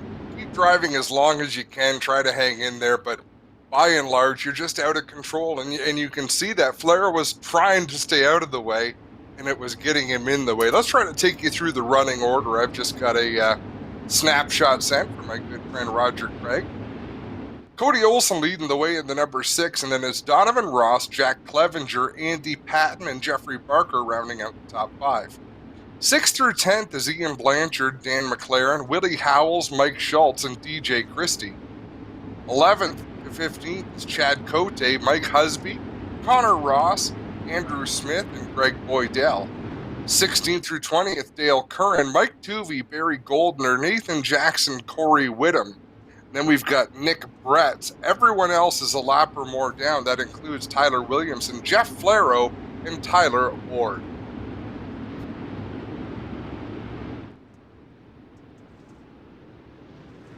Timing worked out well for that one. We are back under green with Cody Olsen at the point on lap 10 out of 30 in this Schweik & Associates Strickland's GMC feature event.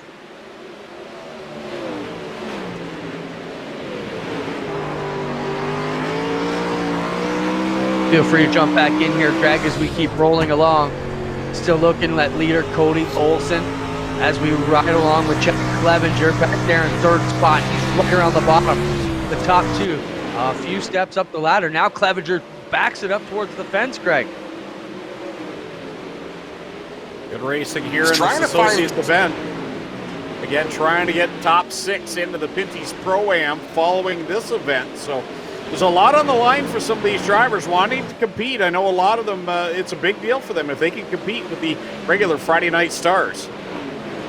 And I can tell you it was a big deal last week or the week before when my son Connor got knocked out there. He was really disappointed, looking forward to racing with those guys, because a lot of them are involved in the practice sessions that we host every night of the week, Monday through Thursday.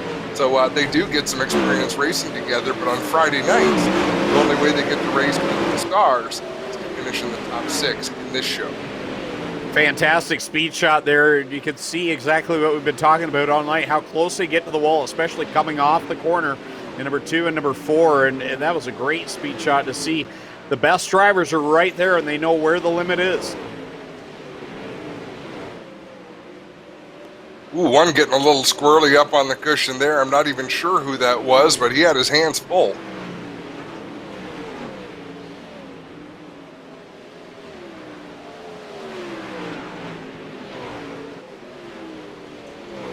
Out in front continues to be Cody Olsen in that number 6 running around the high side. Donovan Ross running a bit of a different line in that 5 machine. He's staying off the wall a little bit as the yellow flag flies. Well, I've officially been brought ice cream for the first time in 3 weeks. But it was Steve Shaw, and he sent me a photo on Facebook Messenger, so close, but not close enough. Thanks, Steve. Be honest, did you eat it? Did you print it and eat it? Did you lick your phone? Yeah, I was going to say there's a tongue print on my phone.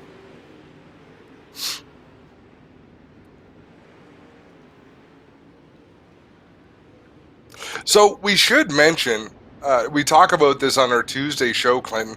There are signs of society opening back up. There are speedways starting to schedule things, putting together some tentative, whether it's practice days, some plans on how they can put together shows. So don't fret too much, folks. There are plans in the works. Things are going to come back to life. In the meantime, we're still happy to join you on a Friday night, but there's light at the end of the tunnel, I would say, Clinton.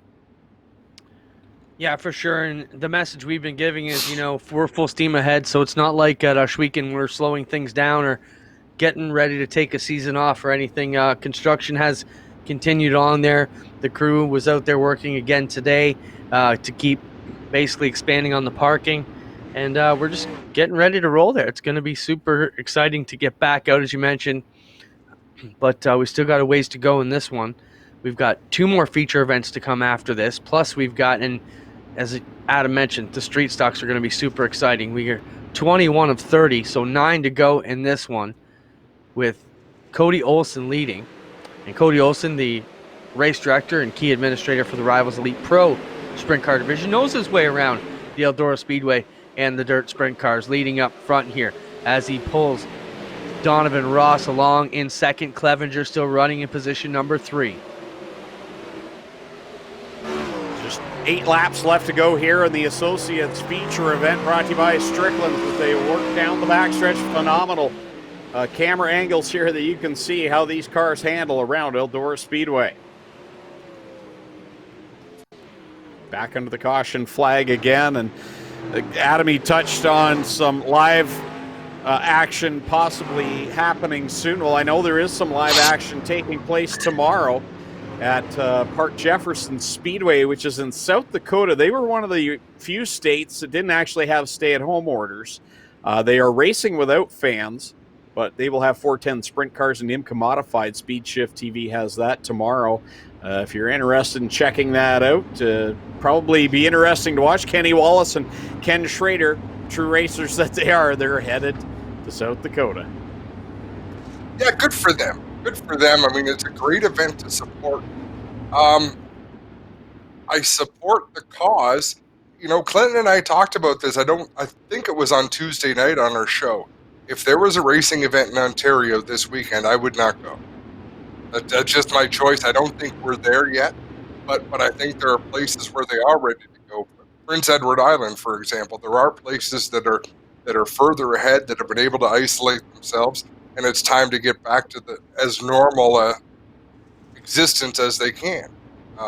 It'll be our time when the time comes, and I think if we're all responsible, we can all go out there and have a good time again and get back to the lives we enjoyed.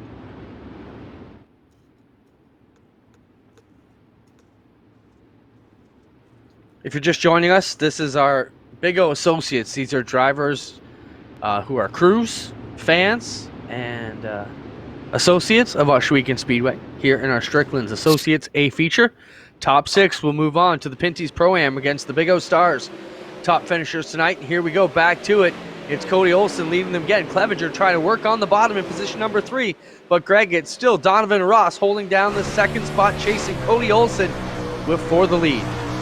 Yeah, he's trying to close that gap that Olson was able to get right off the drop of the green flag, similar to what we saw, and there's the pace truck back out, similar to what we saw in the Stars A main event, where Ryan Beagle was able to get such a good start, a good launch off the drop of the green, and Donovan Ross did a good job reeling him back in that time now, with what would be 2 laps left to go, the caution flag back out. And this is a point of the race where the track is really getting slippery. I mean, these guys are having to really fight to find any grip out there. And it's time to move into that top 6. These drivers want to get out there and race in that in the Pro-Am event coming up right after this. So it is time to make that move.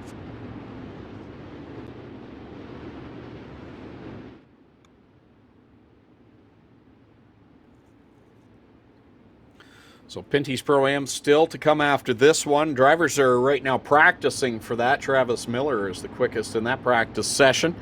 And the top 6 from this will move on into that. And then, of course, we have our Middleport Mechanical Street Stock Challenge. I wanted to call it the extravaganza because that's what it's turned into at the end of the night. It's fantastic.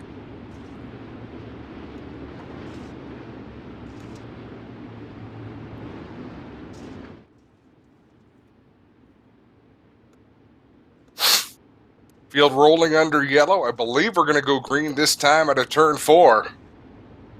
Cody Olson leading the way. He is the race director of our winter leagues.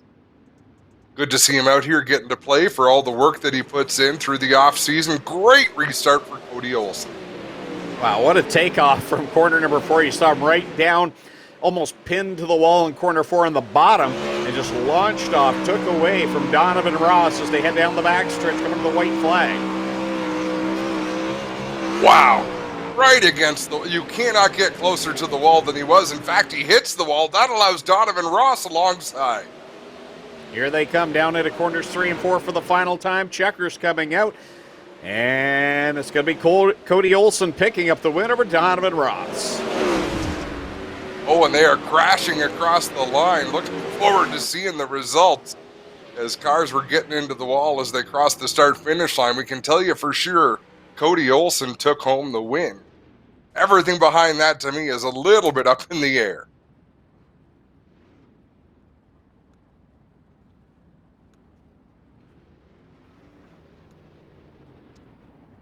So 2 feature events still to go, ladies and gentlemen. Hang around. We'll be right back from Safety Clean Victory Lane. And then we'll bring you the Pinty's Pro-Am and the Middleport Mechanical Street Stock features to finish off the night.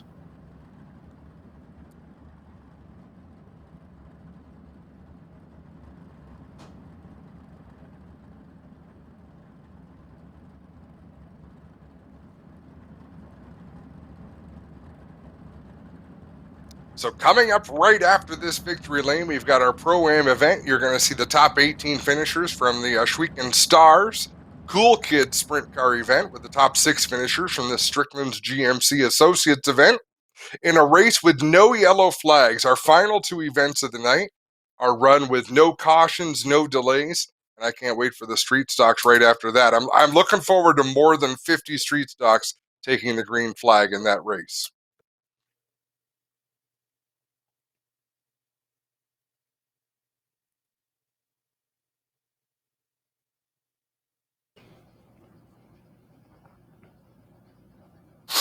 All right, we'll take it away from Safety Clean Victory Lane. We're standing by with the third place finisher, Jack Clevenger.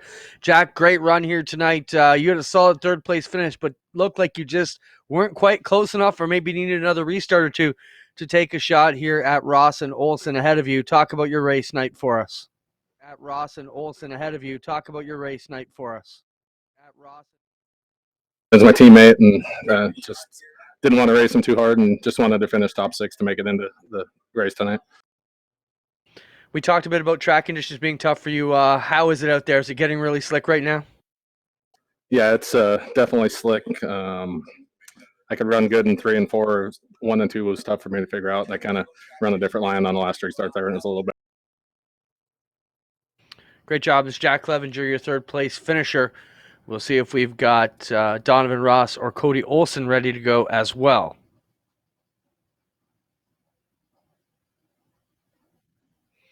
Donovan, congrats on a solid run here tonight.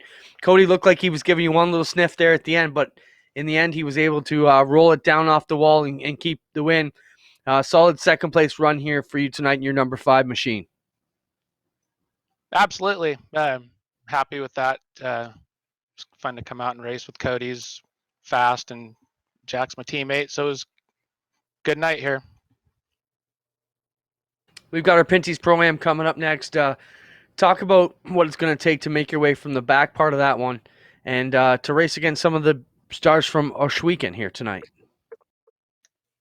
Yeah, absolutely. Happy to get in there. Just going to have to be patient, and I think it's 25 laps, no yellows, so kind of got to be patient and got to go at the same time, I guess. So see what we get when we get. All right.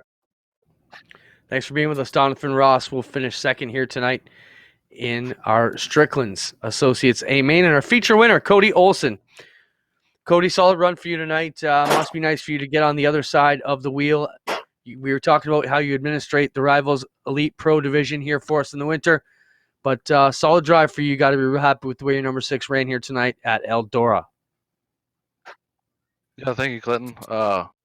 It's pretty nice to be back behind the wheel and competing with all these guys. It's nice to come out here and have a little fun and not have to set the car up too. That was nice. Let's talk about that last lap. You nearly gave it away. You backed it right up to the fence. Donovan Ross got a sniff on you, but at the end you managed to make it work out. Talk about that last lap for us. Yeah, I was trying to test the lines on the restarts. The restart before that, I started high, and I actually had a really good jump on that one, and then I kind of noticed he kind of tried to jump the start on that second one, so I decided to take the bottom line away and stack it up, and then I ran that crossover line and almost backed it into the wall, and yeah, I gave it up, but we managed to pedal our way out of it and bring it home. All right, great job, Cody. We'll look for you coming up in the Pinty's Pro-Am as he gets set to roll. That'll do it from Safety Clean Victory Lane with your top 3, the 76 of Jack Clevenger, the 5 of Donovan Ross, and our winner here in the Strickland's Associates event, it is Cody Olsen in the number 6. Thanks, guys. That'll wrap it up from Safety Clean Victory Lane. Thanks, Clint. When we return, it's the Pinty's Pro-Am as we'll take the top 18 from the Stars A main event and add them with the top 6 from the Associates coming up next here on Friday Night I-Xcitement.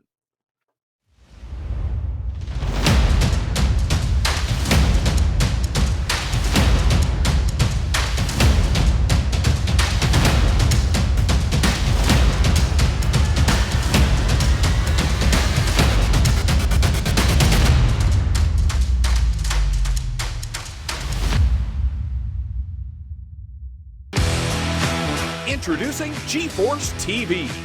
GeForceTV.net is your new source for action overload. Featuring free live programming year-round and countless hours of on-demand video, GeForce TV will be your first stop whenever you want to see the latest and hottest racing action. See live Friday Night Excitement weekly from Washweekend Speedway, and watch the stars of tomorrow make a name for themselves during Thursday night's live microsprint racing. GeForce TV is also the new home for Rivals Race Chat. Watch weekly as Clinton Jeffrey and Adam Ross discuss all the hot topics in the world of motorsports. For iRacing fans, GeForce TV has you covered with hours of live broadcasting from Rivals and GeForce TV racing leagues. GeForce TV promises to deliver motorsports, esports, and action sports you want to see, along with talk shows and vlogs to keep you connected to the lifestyle you love. Visit GeForceTV.net today to subscribe for free. Sit back, hold on, and feel the G's on GeForce TV.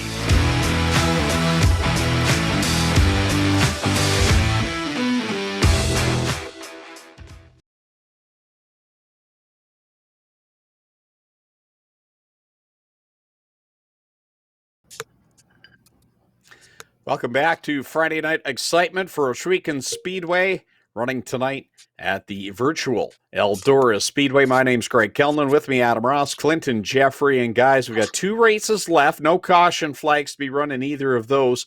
And it's the Pinty's Pro-Am up first, of course, the top 18 from the Washweekend Stars, taking on the top 6 from the Washweekend Associates. And in the first 2 weeks of competition there, it's been a good mixture of Stars and Associates at the top of the running order. Yeah, for sure, Greg. I think we've seen guys like Steven Goldner dominate both. I mean, I think this was the one race where he finished second last week, and it just slipped away from him. He's been almost perfect so far. He'll look to continue his running ways. Cody Olsen looked really good in that Strickland's Associates event, so we'll see how they play it out. But you're right, Greg, and this is where we mix a lot of the outsiders in with our stars, and we'll see who can really get it done here tonight. Well, and we should really explain why we hold this event. We brought in a lot of associates, and there's a lot of people that are loosely affiliated with Washweekend, but we brought them in to help some of the Washweekend racers get up to speed a little bit faster. And a lot of them are really passionate about the racing. So we thought, we really need to give these drivers some reward to go out and race with the guys they watch on a Friday night. So that's how the Associates event and the Associates mixed with the Stars event came about. I think it's been pretty entertaining, and we can see the server is up and running. So we've got a lot of the little things that delayed us in the last 2 weeks sorted out, and we can make a more fluid program. And I think we're on the right track with this, guys. Well, just to take things back a bit, Adam, when we first started, we were worried we wouldn't have enough Washweekend guys to put on a show just with Washweekend Stars. Well, we probably wouldn't have on week 1 to keep them all practicing, and as you mentioned, brought them in to get these guys up to speed. Well, then they realized they all wanted to be part of this broadcast we've got going on, and everybody wants to be a part of Big O action. So we figured we could not just basically wash them away, and I think we've come up with a great pattern here. And even tonight, our producers behind the scenes, for those of you who don't know, we've got 2 crews working. We've got Spencer working, our main hub host, and the broadcast output, and then you've got Brad Ovens and Steve Ovens with 3-9 Streaming working on their production end of things to keep the racing going through multiple servers. And I think they are even finding tricks. For example, Spencer's found that he can lock down the picture from Victory Lane and let Brad jump over to the server. So we're going to continue to get better, as you said, and tweak the program. I've been making notes all night, as we do in the regular Friday night action too, on how to make things a little bit better and a little bit tighter. So that's super excited to have everybody here with us. That is. That's inside baseball. We can't be giving out all the secrets. Oh, man, you're the worst at giving out secrets. I know. But just like a Friday night at Washweekend, there is a lot that goes on behind the scenes from people that you will probably never see or hear from. And we really have to throw our appreciation their way. And we've talked about Roger Craig and what a great job he does. Let's talk about who he is. Roger Craig is a race fan. He's a race fan who sits just to the turn 1 side of the tower, way up near the top of the grandstands, every time Washweekend has a race. He's a huge fan of Dylan Westbrook, great supporter of Washweekend Speedway, and we would be lost without him in these events, Clinton. So it's great seeing these people come together. And the other thing I'll mention is Alan Downey. you know, as much as we're having fun and saying this isn't the racing we want to be doing, this can lead to people coming to race at Ohsweken Speedway. It has in the past. Yeah, 100%. I just want to say something as a new guy, too, who jumped into iRacing. Everybody in the practice session was super great to deal with. They're offering help, support, and just like in our outdoor races, you'll find that, you know, it's a bit of a family, and if you ask the right person, you'll get some great info. The other thing is you can ask too many people and get too many different opinions, just like real racing as I did this week, and get yourself put out to lunch. But it can be rewarding, frustrating, and exciting all at the same time, just like everything we've got going on in circles. So we wrap down here our warm-up session, getting ready to go for the Eldora Pinty's Pro-Am. And we'd be remiss if we didn't wish Anthony Spiteri, a happy birthday today. I noticed it was his birthday, and Tony does a lot of great things for all of sports in Canada through the Pinty's brand. And Tony, hopefully you're having a nice whiskey and a cigar tonight, relaxing at home and enjoying your time. So, Tony, thank you for everything you do for us and sports in Canada in general. And I shouldn't even say Canada, because they're far and reaching down to the States with NASCAR and everything to do at Bristol as well. So, in general, Pinty's have been fantastic partners. And if you're an Ohsweken race team who is proud of your association and being able to be on the air on MAV TV Canada and US throughout the offseason, you owe a lot to Tony Spiteri as the man who helped us make that happen. So, happy birthday, Tony. Hopefully you're resting at home with the family tonight. And this is something a little bit different. I'm not sure what happened with the server, but this is group qualifying, so they are actually doing time trials right now. And it looks like they have all the time they can take to turn one fast lap. So something Adam, a little bit different. Let me ask you an iRacing based question. They give 5 minutes, everybody goes out at the same time, but you only see yourself on the track. Are these drivers seeing other drivers, or are they having solo qualifying runs right now and we're seeing the blended feed? Can you tell me that? I believe they're seeing everybody, because I've never seen this before. So and we've seen some cars bounce off each other. So I think they are seeing everybody, and qualifying has concluded, and that was kind of fun to watch. Yeah, that was a group time trial session. They were all out there together, kind of watching it on the other screen here. And I've got the starting lineup for the Pinty's Pro-Am. So if we're ready to go, I believe the cars are about 1:40 from gridding and ready to go for the Pinty's Pro-Am. Starting from the pole, he was the man that won the street stock race 1 week ago. Ian Blanchard on his outside. Cody Olson goes from the second spot. Starting from the third position, Sam Panaccio, and going from fourth, the winner of the Stars event earlier on tonight, and undefeated so far in this iRacing broadcast that we've had so far in the first 3 weeks. Stephen Goldner goes from fourth. Starting in fifth, Jack Clevenger. We just saw him in the Associates event. He finished third there. He'll line up fifth here in this one, with Darren Dryden going from sixth. No surprise, Mike Schultz from the Associates back in this one in the Pinty's Pro-Am. He'll go from the seventh spot. Starting at eighth, Travis Miller in the 22 machine. Ryan Beagle had that win swept away from him in the final lap earlier on tonight. He'll start from position number 9. Alongside him is Jesse Costa going from 10th.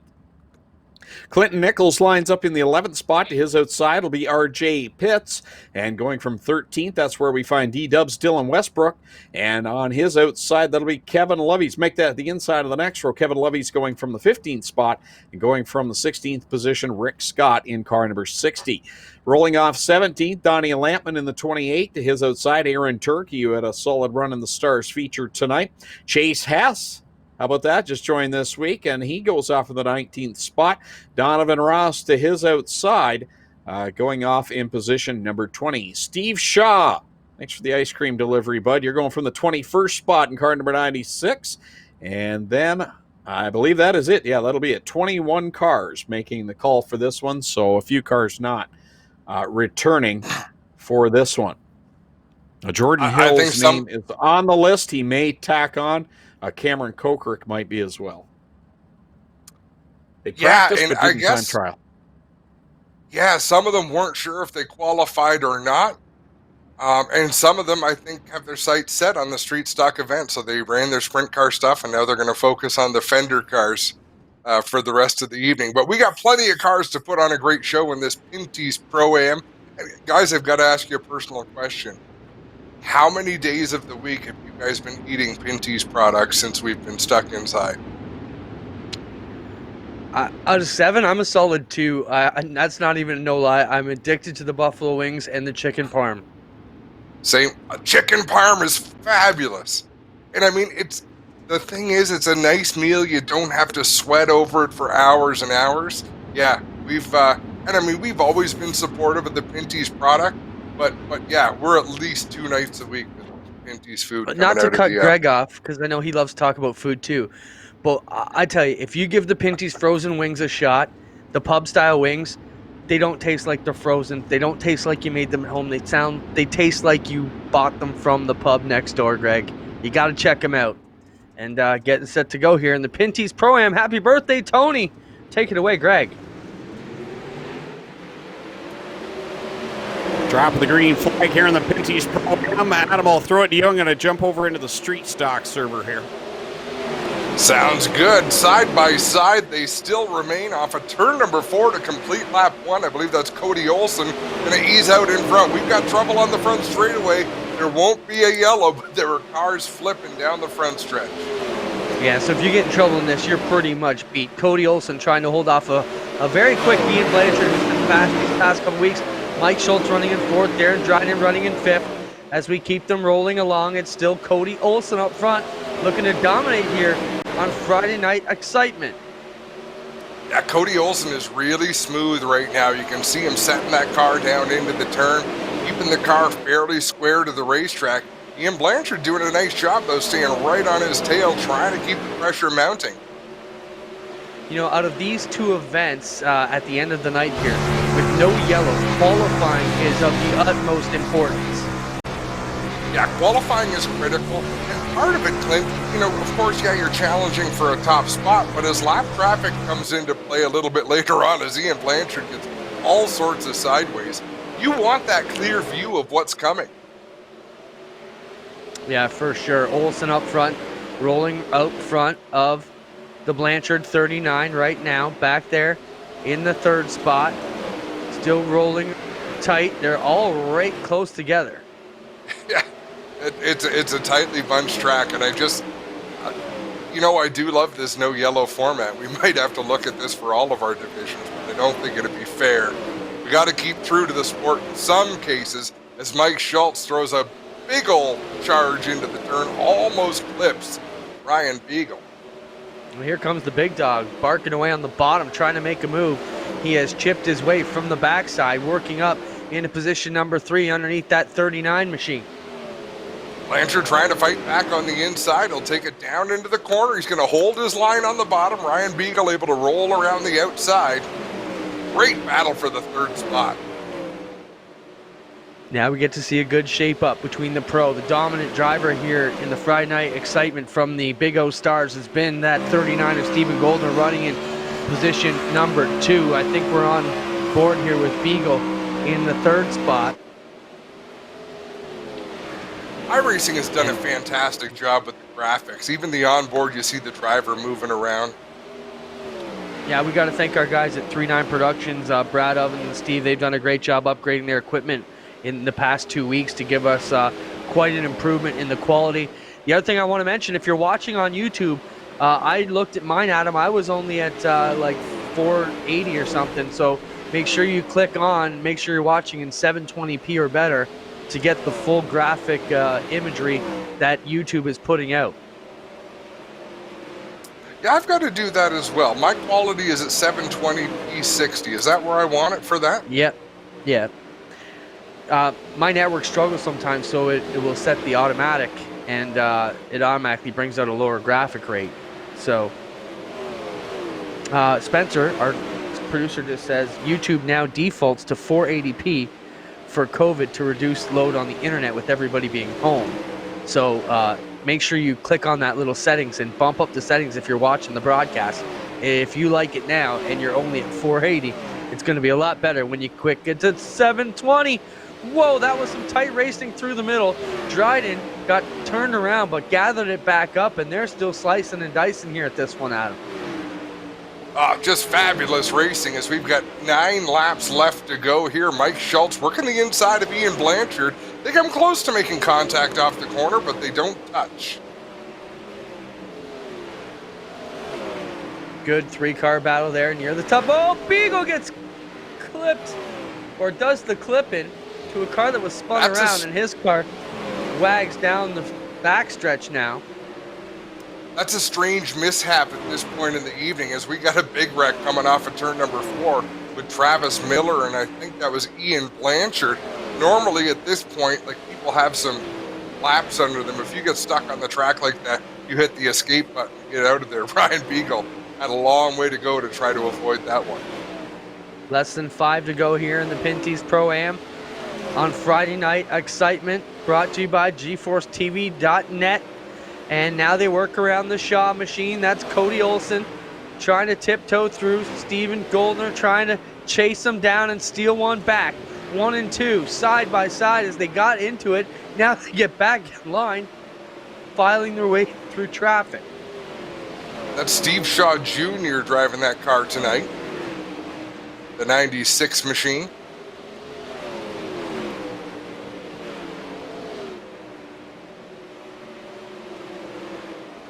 Cody Olsen continues to lead the way with laps winding down. Just 3 laps to go. We're on lap 23 out of 25, and look at the traffic.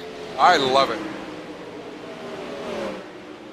Olsen trying to find his way, and oh, they get together. Olsen maintains the lead here as Goldner trying to put the same move on Olsen that he did on Beagle. Gets the slider up in front. Look at that. Olsen butters up the sides of the 6 and slides it back on through into the lead. Trying to work his way around the lap machine. I think that's Aaron Turkey. And Olsen gets turned. He still maintains the lead. Goldner gets it back. Cody Olsen's like invincible here tonight. Now he gets the fence. White flag's out. Olsen to the bottom. One last diver. Oh my goodness, he's going to make it work. Can he make it work? What a move. He does. Oh. Who won? I Who don't won that think race? Olsen got him at the line, but Oh, Steven Goldner. Goldner wins the race. Well, Roger, Adam, you said you'd you'd be all right with Goldner winning every race if he can do it on the last lap. And Brad Ovens, I'm going to request we get the last lap and a half of that one back if possible. That was an right awesome on board. battle for the lead. Give us the last lap or two, but I want it on board Cody Olsen because he was an absolute projectile. He was a pinball out there, did everything but lift off the throttle. So we'll take a moment, let Brad wrap it back to where we need to go and rack it up. We'll bring you the last lap and a half or so of this battle between Cody Olsen. Now here, Ryan Cody Olsen, he gets up into the fence there, and that started his first bit of problems. Listen to the RPM.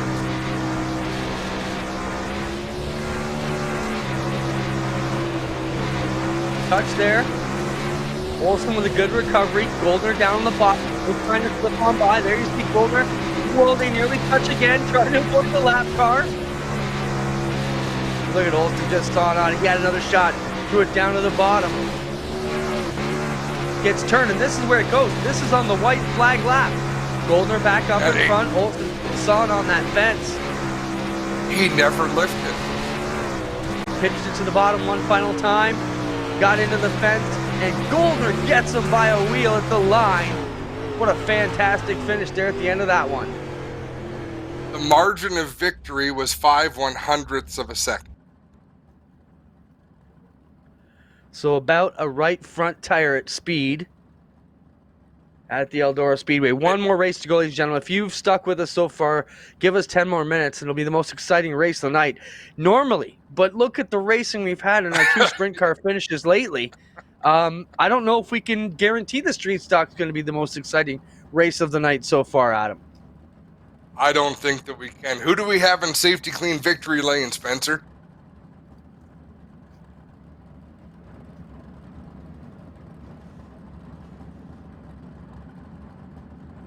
Ryan Beagle, 3rd place tonight. You had a good view for all that was going on in that last lap. Did you think that opportunity was about to knock for you? I thought it was going to knock for me earlier in the race, but unfortunately there was a guy sitting parked in the lane I was running, and I just barely clipped him. So it wish there was some cautions in that deal, but was fun either way. You know what? I disagree. Ryan. The fact that there was no cautions, and I know you got screwed by it in that situation, but was it ever fun to watch? Yeah, no, it was fun. I still had fun. I had to come back after I hit the guy, and then I stepped on my manlyhood there and hit the inside wall, and had to gain my composure back after that. But we got close. It takes a big man to admit that, Ryan. Thanks so much. Go get into that street stock race. I'm sure you want to. Yep, I'm loading up right now. Good luck, my friend. Clinton, take it away. I know Victory Lane's usually your gig, so take it away with Cody Olson. It's all good, Cody. Another solid run for you. You've brought some excitement here tonight. You know, you had another great battle there and almost got this one away from Steven, but that last lap and a half, we watched it on the replay. Lap cars into the fence, some wild action there, but still a great run for this number 6 dirt coat machine. Yeah, that was a hell of a race there towards the end with me and Steven. It was a lot of fun, just racing in lap traffic and getting, forcing the line change to continue to be fast and worry about him beside you. But oh man, that was a lot of fun. Win or not, I'm excited just how the racing was. Awesome job, Cody. Great to have you here tonight, and good luck if you're jumping in that street stock race. Yeah, thank you, Clinton. Cody Olson, 2 solid place finishes here tonight, and 2 almost wins for that number 6 car. Moving on to Steven Goldner. Steven, Adam said earlier he'd be all right if you win every race here as long as you do it with a lap pass, and you pulled one off here again. Let's talk about it from your perspective. That last lap, you've been the pouncer lately, hanging over everybody's shoulder, and when the time comes, you're reaching to steal the popcorn right before we get to the main event. Talk about your night. Yeah, I started catching Cody with maybe 10 laps to go, and I tried to slide him earlier, a couple laps to go, and didn't make it work, and then got back up to him, and I think he had some trouble with 1 to go or something with lap traffic, and then I was able to slide him in 1 and 2, and then able to cross him back over in 3 and 4, so it was a good run. Awesome job. Are you going to get in the street stock race? Yeah, I'm gonna try it. I did all right last week, but we'll see how I am here. Funny, I struggled a little bit in the sprint car today. You won't really see it, but I ran better during the week. So see if I can figure out the street stocks. I haven't run any practice yet. So, well, great job. And if you're struggling tonight, the other guys don't want to hear that. So thanks so much. Good luck here coming up in our final race of the night. There you heard from the big dog, Ryan Beagle. 3rd place here in the Pinty's Pro-Am. Cody Olson comes across 2nd place for the 2nd time tonight. And Steve Goldner picks up another feature win here on Friday Night Excitement. We'll get ready to go with our Middleport Mechanical Thunderstock Extravaganza coming up next, our final event here of the night.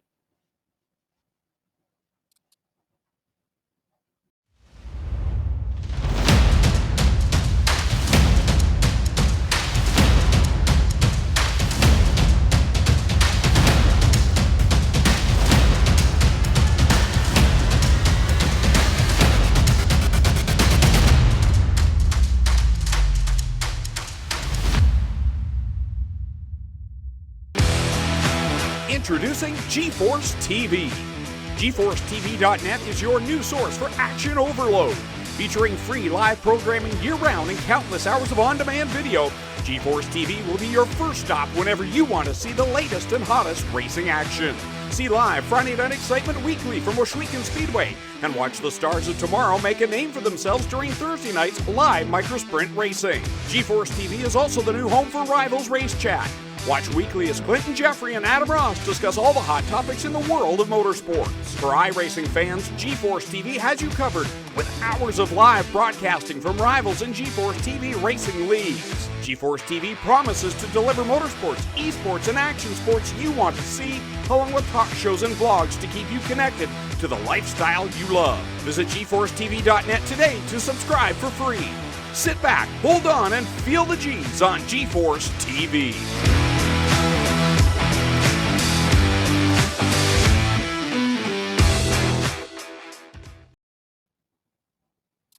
Welcome back to Oshweekend Speedway's Friday Night Excitement. My name's Greg Kellman. With me, Adam Ross, Clinton Jeffrey, and we're getting ready for the Middleport Mechanical Street Stock Challenge. And I've been watching in the practice server. There's already been some carnage in there and cars barrel rolling down the front stretch. It's going to be a good one. They're just practicing right now, so we got a bit of time here to talk. And first off, guys, I'll throw it to Adam first with this one. Looking at Stephen Goldner, he kind of brings to mind Timmy Hill. Because Stephen Goldner, when he ran the 360 sprint cars, he was a very low-budget team. And I think Timmy Hill's stock through these iRacing events on Fox has risen a great deal because of what he's been able to do in iRacing. I wonder if the same hasn't happened to Stephen Goldner here, that people might see that if a ride opens up, and there have been in the past rides open up, the Stephen Goldner maybe should be given some consideration, because although this is iRacing, he does have experience in the 360s, and he's showing he can beat the best of the best. Well, he really is. And I mean, yeah, he is showing great form. He's a talented driver. He's doing the things he needs to do. People do notice this sort of thing, and I can only speak from my experience because I had a couple of racers message me saying, hey, when are you going to get Connor a race car? He's doing pretty good. Now, that's kind of jokingly on the side, but still, when you're doing good, you're doing good. Yeah, I think everybody would say, well, this is a video game or this is a simulation, but all you got to look at is a guy like Alan Downey, and shows that you can use this to prep. He came out in his rookie year, ran the Action Sprint Tour, ran the crates with Oshweekend, and I don't think anybody looked at Alan Downey and said, wow, what's this guy doing out here? What's this video game guy thinking he can do out here? And by the end of the night, or by the midpoint of the season, on many nights, guys were joking with him about how iRacing had done him very well, because there were many nights when he was using that top lane to his advantage. And the one thing it probably teaches you, and the one thing I'm struggling with in my short iRacing career, is when the track slicks off. And that's the biggest problem you have in real sprint car racing to be good, is when the track gets super slick. So, I mean, it's definitely training for the hardest part of the sprint car action, which is the slick track setup. So if you can get used to, feathering the throttle. And this is so hard because you have to do it by your senses that you're not used to. You can feel it by the seat of your pants in a real car. In these virtual cars, you're using other senses to make that happen. You make a great point, and that's why real racers have such a battle getting used to sim racing, is because when you're a race car driver, you use a lot of your senses. Greg talked earlier about using sound to know how close a car is. Obviously, you use your sight. You use your smell to know if something is going wrong, if something is happening with a car in front of you. All those things that you use, and of course you use your seat of the pants feel. You feel everything through your butt in a race car, and the best race car drivers don't even have to think about it. It's just natural. So in iRacing, your senses are much more limited, and it is a simulation, so it's a little bit different than the reality that you're used to. So the driver that can adjust the quickest is the one that's going to be the most successful, but so many things translate directly. I think one of the biggest things that probably translates the most is that hitting your marks. And the best drivers in the world can do it, whether it's simulator or on track. And this is just a good opportunity to be able to practice that and learn that and craft that. And I think Stephen Goldner is one of those drivers that knows how to continuously hit your marks, because that's a hard thing to do. One thing I've learned this week, guys, is I've been calling it a male version of yoga. It's patience, it's persistence, it's as you said, hitting your marks, repetitive action, trying to do the same thing over again, and you can spend a lot of time just trying to concentrate and clear your mind a bit to try and hit those marks. And that's the other thing about the iRacing platform. It's so much more than just sprint cars. I've been racing a lot of IndyCar this week because that's what I like. You race the late models. Adam's a B-Class Xfinity guy a few times a week. And I think the different disciplines certainly give you a better feel. So the guys that run all these different cars, they can use those senses a bit more and kind of develop them a bit more. I found the dirt's by far the hardest thing to drive on this platform so far. And looks like we're getting ready to go with the street stocks who are on the track here at Eldora. Are we going to show off the Adam car yet, or what? What's the deal there? Is that a big surprise? I knew something was up this week, and I thought it was going to be Greg. Connor was telling me, because he talks to Darren Dryden a fair bit, he says, wait till you see the car we've designed.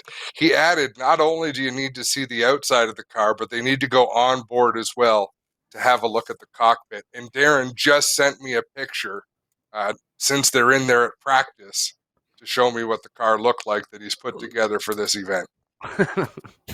That's an Adam Ross with messy hair.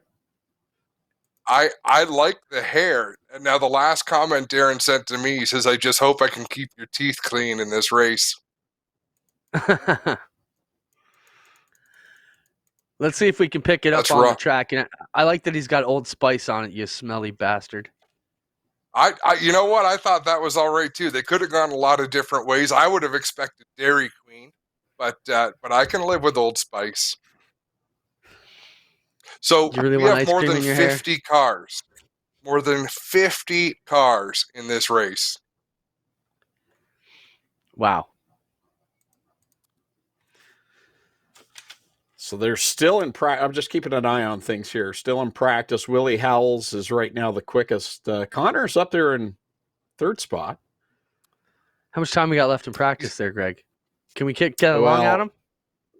Yep, he's going to advance it right now. Okay. Perfect. Yeah, I was going to say the countdown clock's looking pretty long here right now. So they'll still have to do qualifying. Now, I'm not sure if they're going to do single file or the group time trials, but as I mentioned, it was carnage out there in practice. A lot of crashing and bashing. And drivers still in the practice session right now. So just wait for them to advance that. They'll do 5 minutes of qualifying, and then we'll head to the race for the Middleport Mechanical Street Stocks in the Challenge, Extravaganza, whatever you want to call it. It's going to be an enduro is what it's going to be, whoever can survive the longest. There it is. So that was an in-car of Adam's car. Dude wipes. What? Look at the dash when he brings it up. Dude wipes.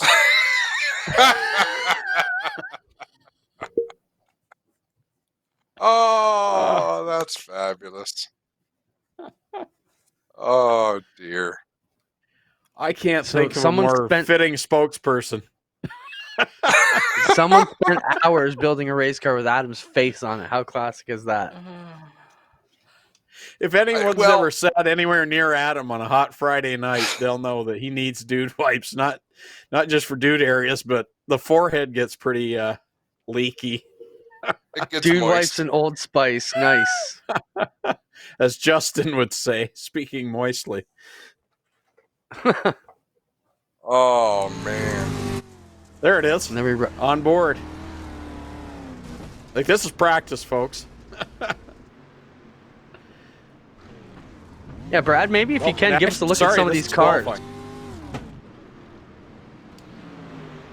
Got a good view of some of these cars out here, and man, got to be tough to turn a quick lap with this many out there and this many rookies. With cars rolling down the backstretch.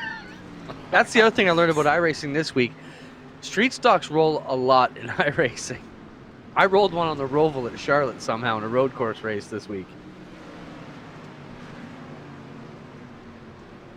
Pizza the Hut is out there with Jesse Costa behind the wheel. Pizza Vic the Hut, Coffee, a that's sweeteners. That was one of my favorite lines. Or else pizza is going to send out for you. And it's not even that funny. I just love it.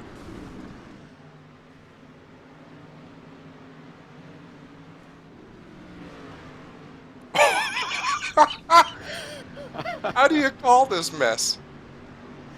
So about 3 minutes left. Ryan Frazier's quickest so far.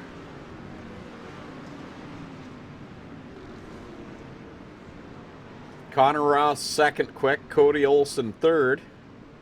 DJ Christie, didn't see him earlier on, but he's here for the street stock race. You know, and some people, this time of year, some people are working long days, putting in the extra hours. So we encourage them, come out to whatever event that they can and take part. Blow off some steam, have some fun. Look at our numbers are coming back up. Folks, just like we did last week, do us a favor right now, share this stream. Whether you're on Facebook Whether you're on YouTube, share this stream. Let's get all the eyeballs we can looking at this. People are going to have a good time. Let's get our Facebook number back over 100. The YouTube number is well over 100. People need to see this action.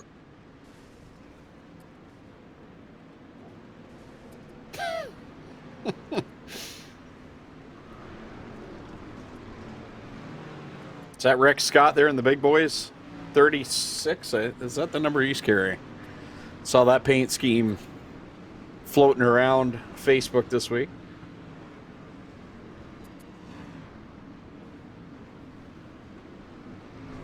So, Adam, maybe Clinton we should Nichols describe has what's now gone going to on third. here. So when you see the cars just disappear, that means the driver has crashed and they can hit and escape, which takes them right back to the pits. So once you're basically wrecked and destroyed or on your roof, you just hit escape. So that's where you'll see cars just disappearing out of the line. And look at the carnage. These guys have all caught in flight. You just hit reset, back to the pits, away you go to do it all again. The frustrating part is sometimes, you have to wait for the car to physically stop to hit that escape. You can't do it while the car's still rolling, and there's times where you want to get out of somebody's way and you're hitting the escape key, and you just can't do it soon enough. And You know, there's an escape instance. key's been hit a few thousand times here in this thing. Yeah, there's an instance earlier in the night when that happened, when a driver was kind of in the way, but, you know, as much as they wanted to press escape, he still would have been in the way, you know? So your best bet is to try and steer your way through it if you can. And look at these guys. It is going to be crazy carnage out here. And you got to feel sorry for some of these guys who waited all week to race this event and are probably going to get half a lap in there. There's a good ride along. You get a great view. No matter what happens, they can just keep on going. And we've got an offer from YouTube. Robert Hill Jr. says Mike Husby in the 60 car says if he wins this race, he's buying pizza for the announcer, boys. Wow. Okay, get Roger All on right. the line. We got to disqualify everybody except Husby. Exactly. He gets wave rounds when we don't need them. Can you Just give him an wave extra rounds wave under- round when the green comes out. And he'll be a lap ahead. All right, 8 seconds to go, and we'll see who has the qualifying pole for this 25 lap Middleport Mechanical Street Stock final event of our Friday Night Excitement broadcast. Thanks so much for everybody joining us. As we mentioned, you're not going to want to miss this one. All right, I've Give got us the a favor, starting Greg. lineup. Give the lineup. Willie Howell's on the pole. On his outside, Ryan Frazier in the 94. Going from third, Clinton Nichols. Fourth will be Connor Ross. Fifth, Cody Olson. Sixth, DJ Christie. Seventh, Donnie Lampman. Eighth is Jeffrey Barker. Ninth is Michael Milton. Stephen Goldner goes from 10th. No practice on the car. How about that? Jim Hoopin in 11th. Dan McLaren 12th. Alan Downey 13th. 14th will be Stephen Shaw. 15th, Sam Panaccio. 16th, Ryan Beagle. 17th, Mike Schultz. 18th, Travis Miller. 19th, Jesse Costa. 20th, Nick Bretz. 21st, Dylan Westbrook. 22nd will be Preston Cranmer. 23rd, Nathan Jackson. 24th, Tyler Williamson. 25th, Dan Ferguson. 26th will be Andrew Smith. 27th, last week's winner, Ian Blanchard. 28th, RJ Pitts. 29th, Mike Husby, the winner of this event here in about 30 laps. Trevor Young in the 51 machine goes from 30th. 31st will be David Callahan. 32nd, Anthony Grocott. 33rd, Jeff Ward. 34th, Nick Erskine. 35th, Jamie Porter. 36th, Darren Dryden. 37th, Greg Boydell. 38th, Aaron Turkey. 39th, Mike Tuvey. 40th, David Miller. Going 41st will be Chase Hess. 42nd, Barry Goldner. Roger Craig is scheduled to run in this one. He's going from 43rd. Corey Whittam is going 44th. Rick Scott, 45th. 46th is Andy Patton. 47th, Cameron Kokrick. 48th, Cole Hardy. And Jack Clevenger did not take time, so not sure if he's going to run or not, but he's back there as well as Jeff Scholler. Greg, you deserve a nice unofficially treat after that. 48 cars to take the green flag. I am so tempted to hook up the steering wheel right now. I'm starting in 50th. if I Go want the for it. spot. I have not turned a was lap hoping we yet. were I don't gonna think that'd break be 50. fair. I want to know if we can do one pace lap and have all the cars out of the pits before the pace truck gets back around to turn 1 again. We should try a 4-wide salute. How disorganized a mess would that be? We'll be 4 wide in no time. We might be 4 high. Yep. Okay, watch the aerial view. The pace truck is almost to corner 4, and the last car has not even pulled off. Hasn't It even hasn't rolled, even like crossed the just now start-finish rolling. line. Get going. Get going. Wow. That's awesome. It actually reminds me of Flamborough Speedway, the way those races used to start when they, well, no, the newer Flamborough, where they'd roll off a turn 4 on the entry road and they'd keep going lap after lap and they'd be 3 wide, 4 wide trying to get sorted out. And some poor bugger would be standing on the racetrack trying to give people hand signals they couldn't understand.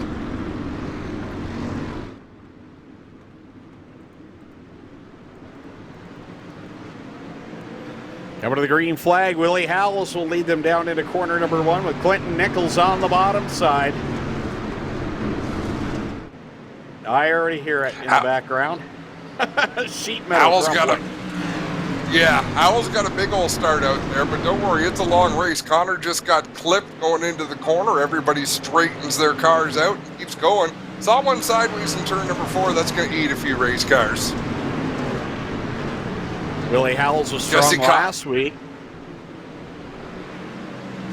The 52 went around. I called it Jesse Costa, but that was a white car. The pizza machine still rolls. We got cars wrecking on the back straightaway.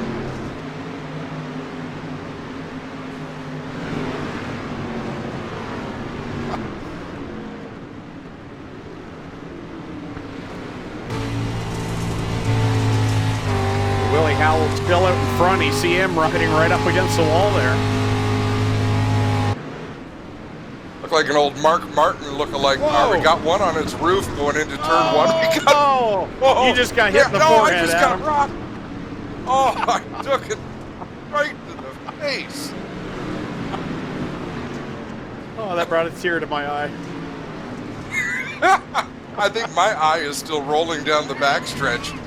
Crumpled up ball of Camaro hood. Okay, somebody's purposely not hitting the escape key in corner 1, laying on their roof. Who is this? There has to be some courtesy. Clinton Nichols gets collected there and almost takes a few cars with him. No fault of his own. Oh, Connor Ross up in the second spot, trailing Ryan Frazier. I don't know what paint scheme is on Connor Ross's car. I've not seen this one just yet. I'm not sure I want it. It's the Chase Elliott Napa scheme, I believe.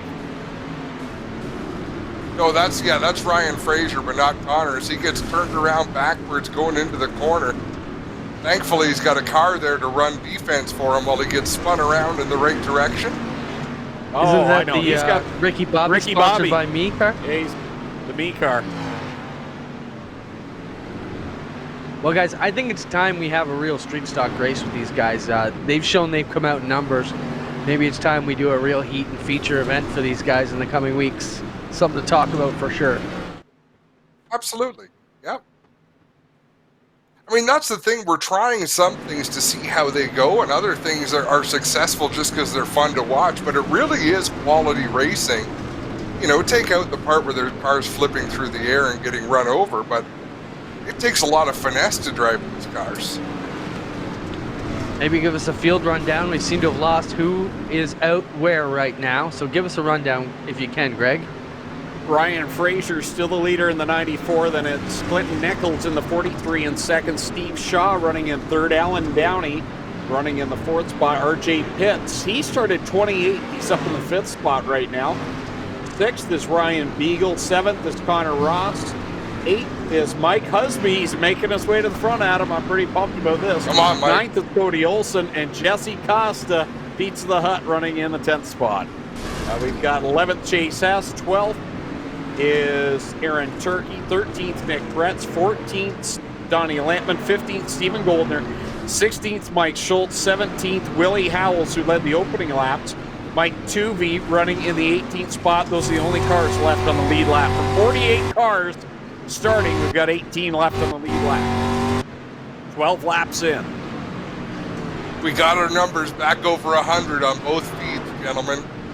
Mission accomplished as we're watching some cars 2 wide, 3 wide down the back straightaway. Everyone looking for a little bit of real estate. As the field strings out, you would think there'd be more and more room. But I think all it means is your car's going much faster as it approaches the parked car. Still Ryan Fraser out in front. He's got about a 4-second advantage over Clinton Nichols. Clint had a really good run in the first race of the year when we ran at Volusia, and had that taken away late in the running there, so he's trying to come home with a good solid finish here tonight. We're on board with Clinton Nichols as he heads down the back stretch. Listen to that horsepower.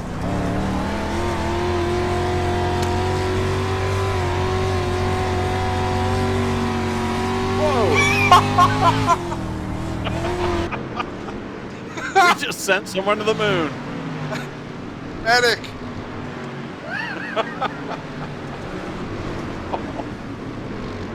Oh, Connor Ross, heavily involved with Rick Scott. 10 laps to go, race fans. 10 more laps to go. That was the battle up front, I thought there for a moment. Ryan Scott, that car looks pretty clean. The Napa Auto Parts 94. Oh, junkyard in front of him. Connor Ross in the center of that. Boy, I see a recurring theme here, Greg. Do you? Are you sure the dog's not driving? I'm not sure of anything. Oh, driver's side door to the outside wall. Clinton Nichols, his Is car Clinton still Nichols looking pretty closing good. in? No, he's lost 0.4 of a second. He lost even more of that lap. Yeah, I think he's one that's just trying to take it easy and nurse this one through, and he's done a nice job. He and Alan Downey, second and third, and then it's a good 10 seconds back to Cody Olson in fourth. Wow. What a view. Oh!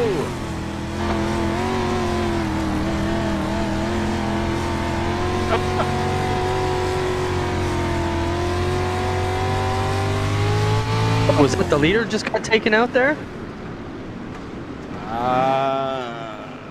I don't know if taken out is a reasonable I thought term I saw in this the 90. race. Yeah, it was. Yes, it was. It just changed on the leaderboard. So Clinton Nichols is your leader now. Ryan Fraser still in second because he had such a sizable advantage. Yeah, he went for a flip off of corner number 2. So Ryan Beagle now up to second. 5 laps to go. We got to find the leader. There he is, Clinton Nichols. All right, I'll give you a top 10 here, as that's all we have left on the lead lap. Clinton Nichols, your leader. Ryan Beagle, 11 seconds back in second. Cody Olson running third. Stephen Goldner up to the 4th spot. 5th is Aaron Turkey. 6th, Alan Downey. 7th, Donnie Lampman. 8th, RJ Pitts. 9th is Jesse Costa. And 10th, I believe, is Dylan Westbrook. Whoa! Guys, wow. Whoa. Park We got a park. Oh my goodness. Oh, that's our race director. Cody Our Olson, flying race man. director. Jeez. Where's Clinton Nichols? Guys, Can he make it back to the flag? That's what we need to know. I have an idea, guys. Goldner's new leader. One of these weeks, okay, now I've had enough of Stephen Goldner winning. Someone fix this.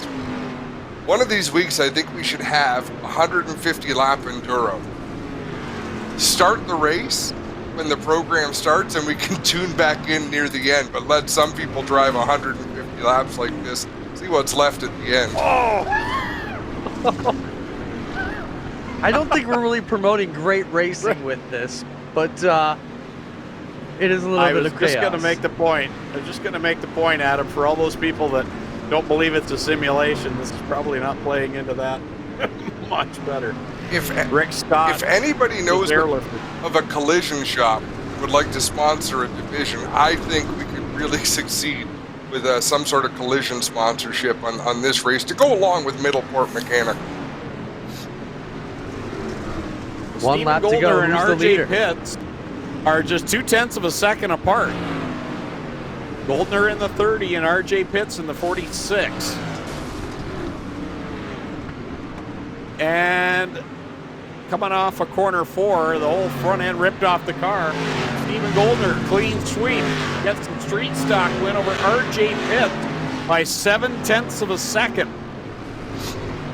Chase Hess third. Alan Downey fourth. Ryan Beagle fifth. Sixth, Clinton Nichols. Seventh, Aaron Turkey. Eighth, Mike Husby, but I think he deserves the win on this night, finishing in eighth. Ninth, honorary winner is Mike Husby. Honorary winner, that's right.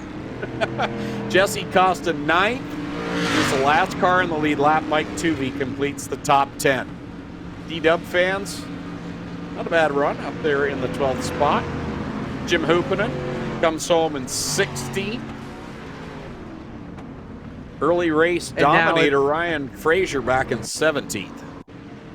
And now they're all just crashing because they can and have some fun at the end of this one. Jim Hoopinen driving backwards around the track.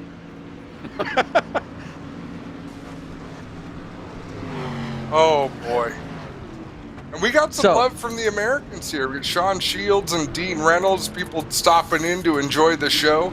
And we had some great sprint car racing earlier tonight. We know the street stocks are going to be tough, but we'll figure this out going forward. We'll put on some quality street stock racing, but I still think it's important that we have a fun race tonight. Relax and enjoy themselves. All right.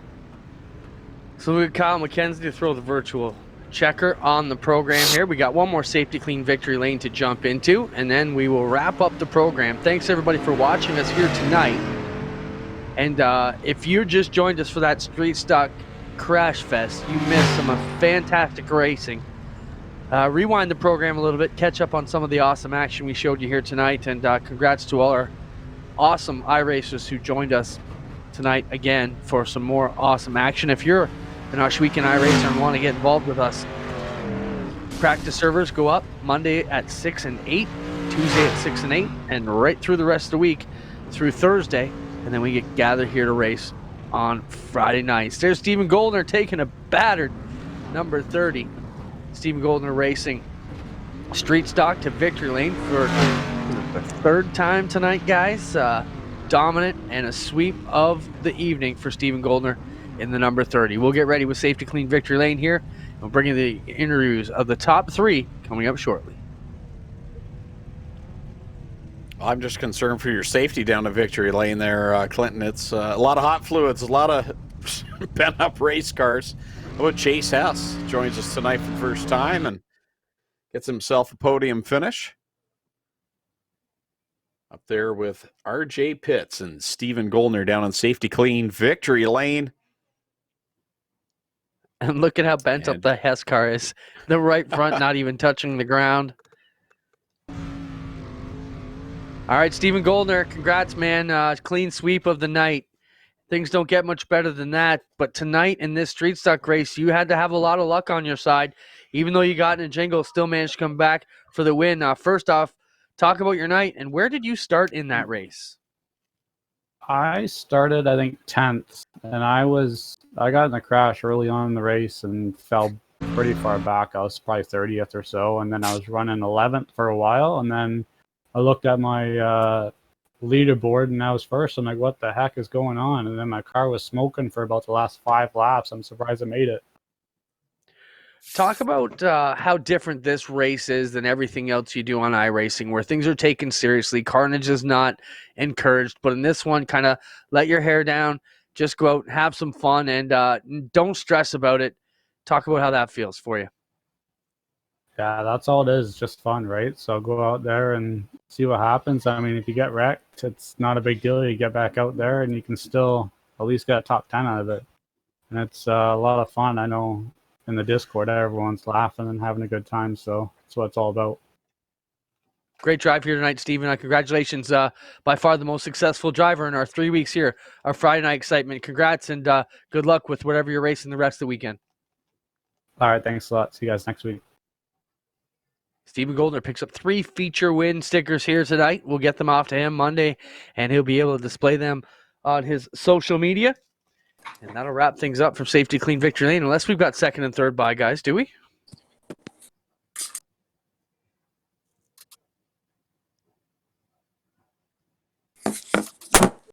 RJ Pitts, RJ congrats, Pitts. man. Solid run here tonight. You got to be pretty pleased with that. Not a ton of experience in the Friday night system, but to get out of that street stock event with a podium finish is a good end to your night here with us. RJ? All right. Maybe Chase Hess is here. Chase, we got you.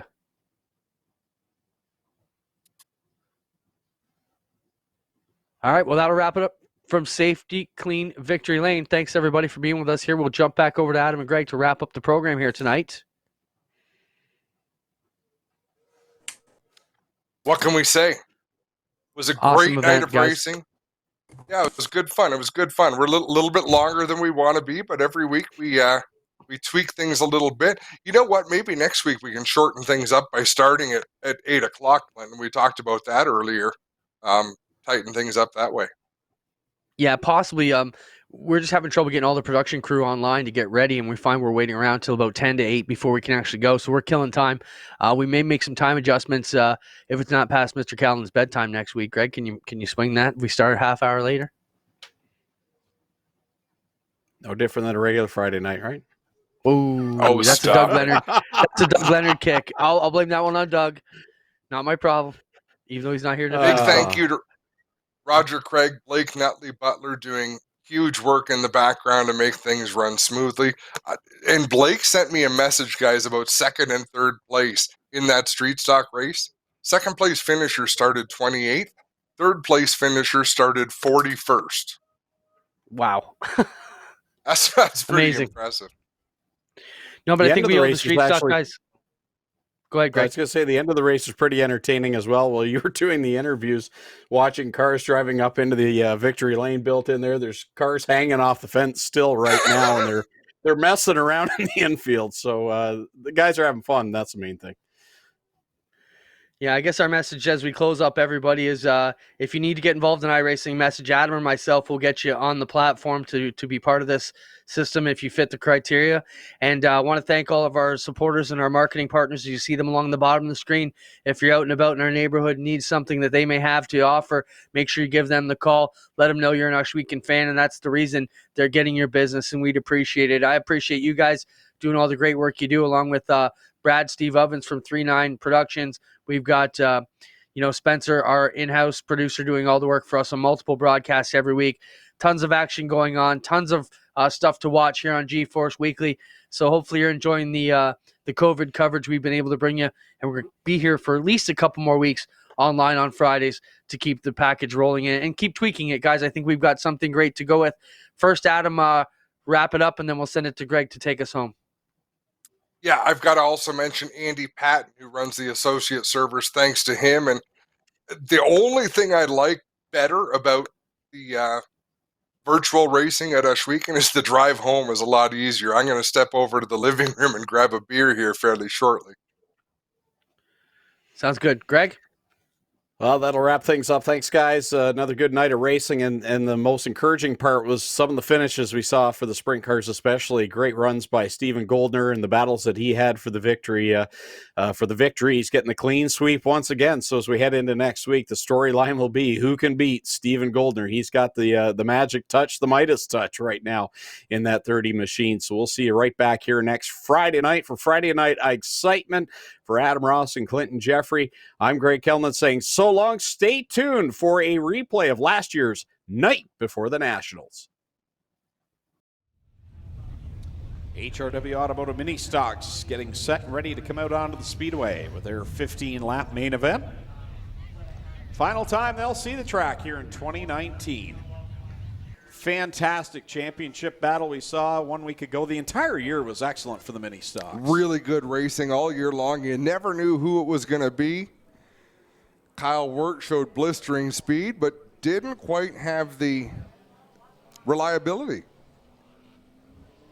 So they've come onto the racetrack not entirely in the order we expected. Let's give you the order we thought they should be starting in. On the pole from Caledonia, the number 11 is Mike Giberson. Outside him from York, the 9 is Tim DeBoer.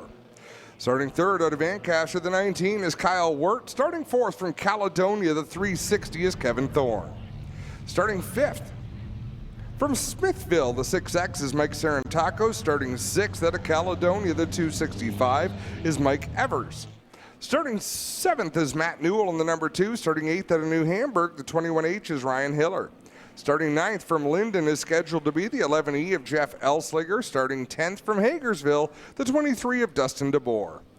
Starting 11th from Port Colborne, the 14L is John Lubick. Starting 12th from Waterdown, the 01 is Tristan De Silva. Starting 13th, it's Cheeseburger, Sean Iftati in the 16. Starting 14th from Port Hope, the 14M is Matthew Moore. Starting 15th from Brantford, the 46 is Ashton Dickey. And starting 16th, scheduled to be the driver from Hillsburg, the number 1 of Brian Wilson. So Mike Giberson has gone to the back. It looks like Lubick has gone to the back. That leaves Kyle Wirt out in front in the 19 alongside Tim DeBoer in the number 9.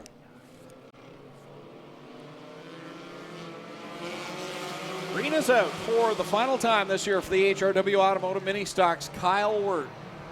What an up and down season he had. 5 feature wins, and with 3 weeks to go, looked like a lock to become the champion.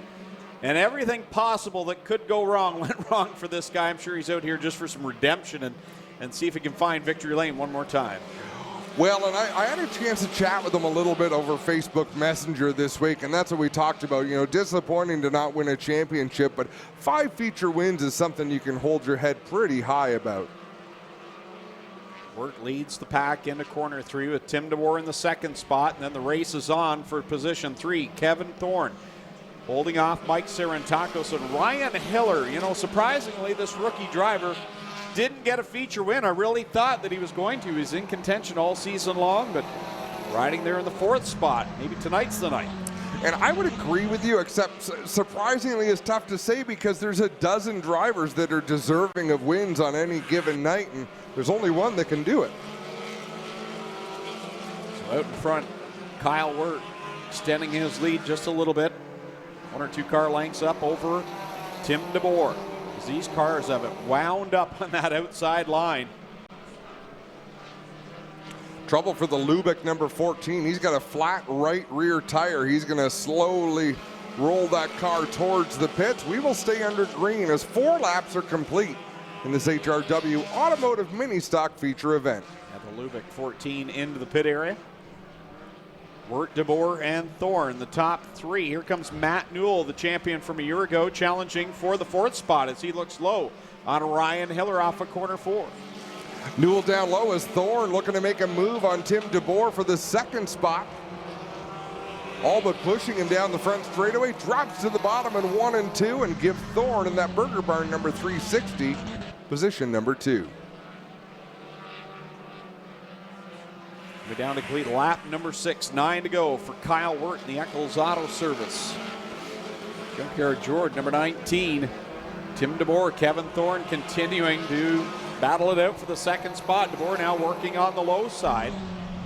Matt Newell, Ryan Hiller, 4th and 5th. As Kyle Wirt pitches it way sideways in 3. He's driving that 19 machine pretty hard.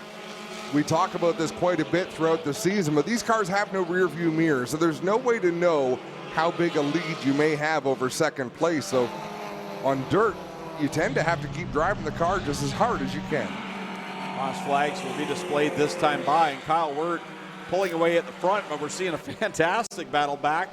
2nd through 5th, Thorne, Newell, DeBoer, and Hiller. And then right behind him, you've got Dusty DeBoer in the 01 and Tristan De Silva looking to close in and make that a 6-car battle from 2nd all the way back to 7th. 6 laps left to go for Kyle Wirt. here in this HRW Automotive Mini Stock Division. Matt Newell has come from a long ways back in this one. He's worked his way up the battle for that second spot down to the inside of Kevin Thorne. Whoa, Newell loses the front end of that race car, so slides up on the Thorne machine. Thorne carves it underneath, try to make the crossover move, but I think Newell's just a little bit too quick.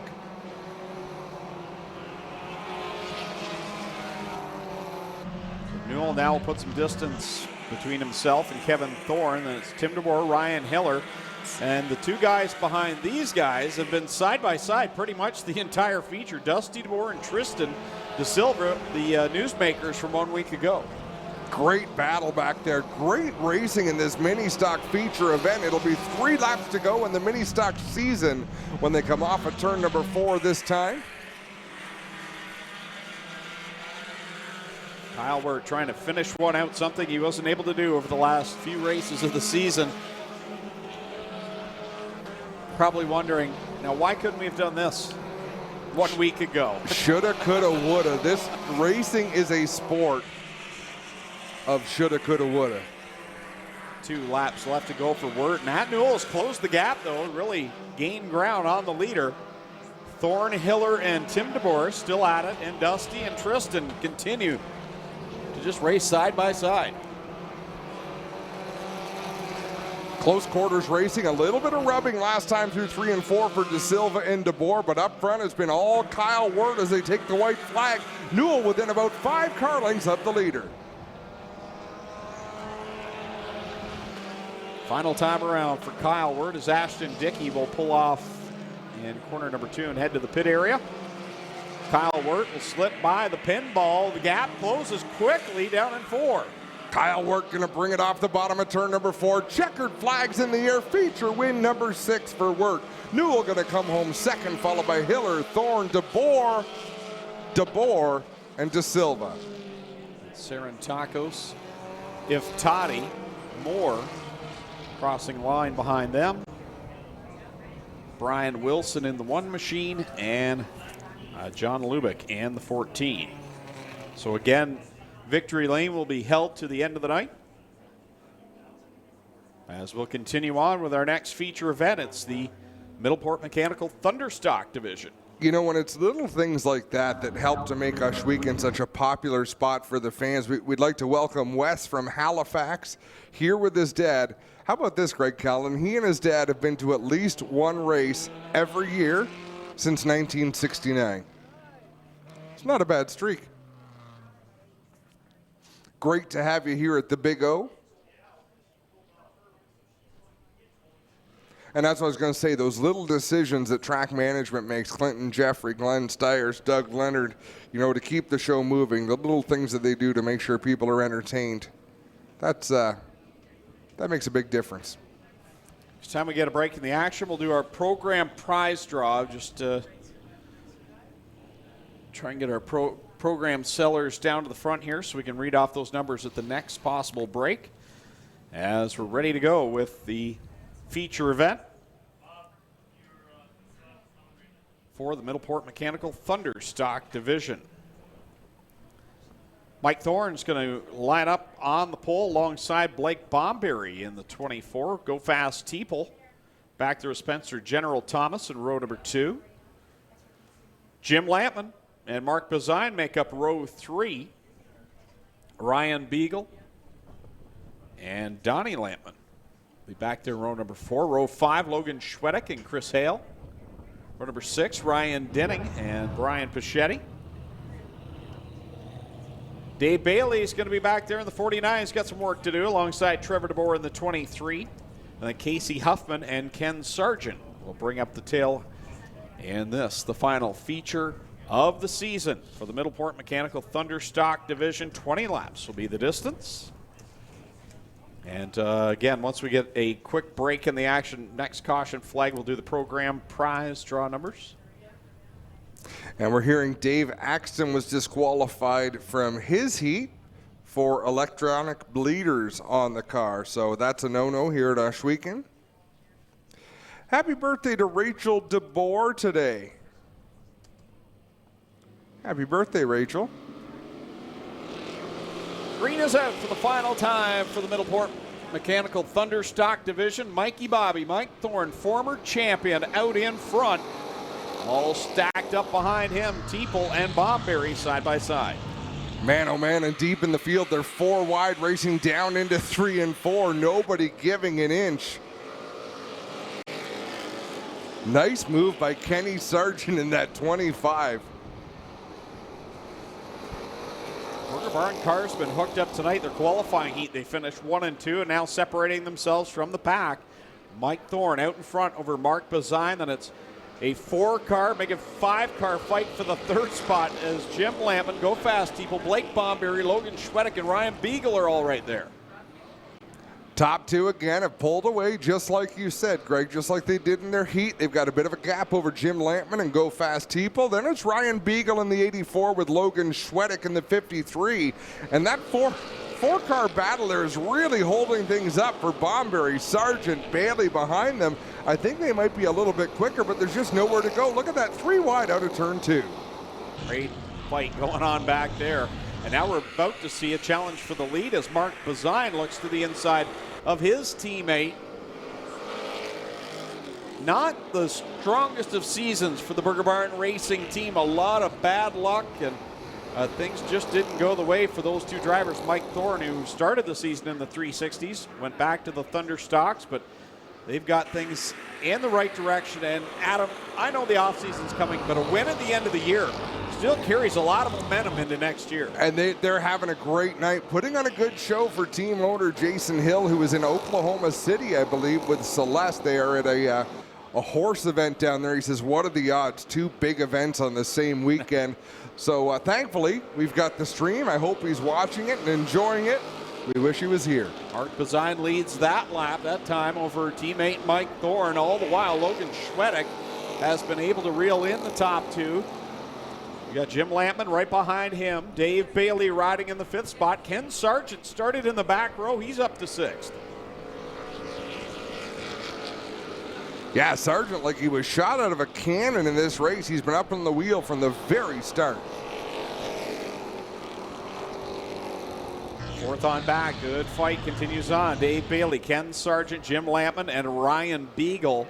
It's a gap back to the next car. Go Fast Teeple. Ryan Bitting caught back there kind of mid-pack, not really moving forward. Yeah, not going too far. Trevor DeBoer in the 23 is another one, kind of struggling back there in that blue and gold machine.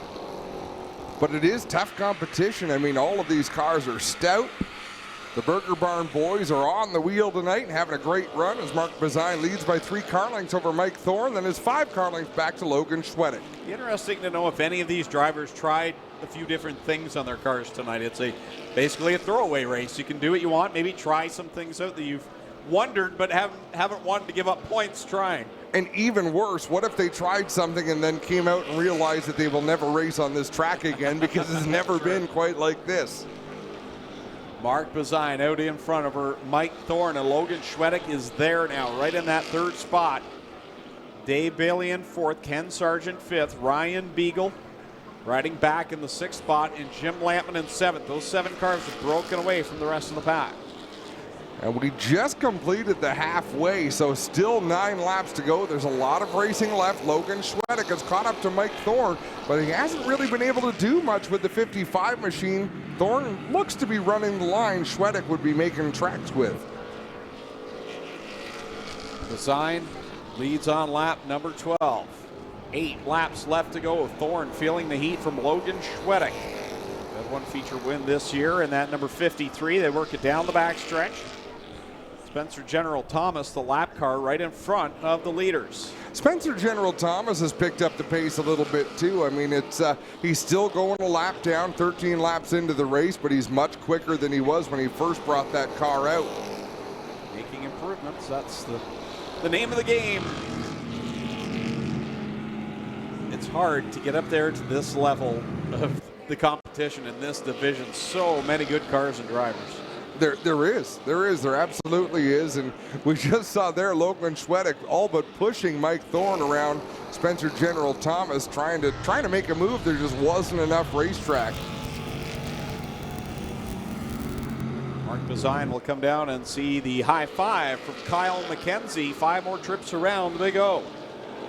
Bazine leading. Thorne second, but Schwedick working hard in that right rear quarter panel of the Burger Barn 55.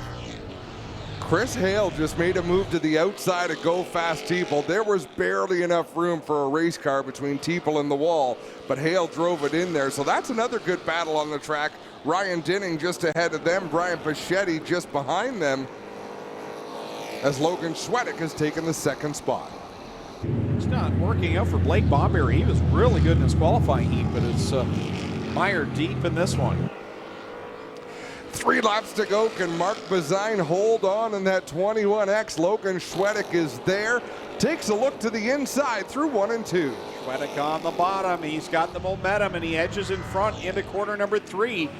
Side by side with Mark Bazine. Mike Thorne still there, lurking behind, and Dave Bailey, the champ, he's still in the mix. 2 laps to go, and Schwedick is nosed out in front. Now it's Schwedick, a pair of Burger Barn cars, and then the 49 of Dave Bailey. Logan Schwedick sees some lap traffic directly in front, and he's still been able to pull away from Bazine and Thorne. White flag is out. Logan Schwedick looking for his second win of the year. Dave Bailey was looking to the outside. That opens the inside for Ryan Beagle. The 2 Burger Barn cars side by side, but it's Logan Schwedick who has pulled away. Sails down to the inside, the lap car of Casey Huffman to the checkered flag. Logan Schwedick gets the win. And wow, at the line it was Mark Bazine by inches over Mike Thorne. Dave Bailey fourth. And I believe it was Ryan Beagle back there in position number 5. That was a good race. That was a great race. Some of these drivers probably thinking, now why couldn't Dave Bailey have a 4th place more often? He won an awful lot here in 2019. And even though he was so good, we saw some fantastic racing in the Thunderstock division in 2019. I don't think anyone left disappointed in this division. No, that's for sure. They put on a show each and every night. We're going to do the program prize draw real quick right now. If you have this, any of these winning program numbers, go down to the base of the flag stand to claim your prize. First up, $50 gift certificate, courtesy of Grand River Dinner Cruises to 110, 110. A Monster Energy t-shirt, courtesy of Coca-Cola to 149, 149. One hat, courtesy of Caledonia Auto Supply to 102, 102. Free pita, courtesy of the Pita Pit in Caledonia to 127, 127. Free large 3-item pizza, courtesy of Wiggy's Pizza in Caledonia to 131, 131. And a small Monster Energy cooler bag and sunglasses, courtesy of Coca-Cola to 153, 153. If you have any of those program numbers, please make your way down to the base of the flag stand to claim your prize. 110, 149, 102, 127, 131, and 153. It looks like we have enough time to quickly squeeze in Victory Lane down trackside with Clinton Jeffrey. Thanks, guys. Group number 1 for the sprint car, feature number 1 getting lined up in there. So we'll jump in here with our winner, Logan Schwedick. Logan, not a bad way to end your season here at the Big O. Congrats. Yeah, it was a pretty good run. Wish it could have came a little earlier in the year, but it is what it is, and I guess we'll regroup and get ready for next year.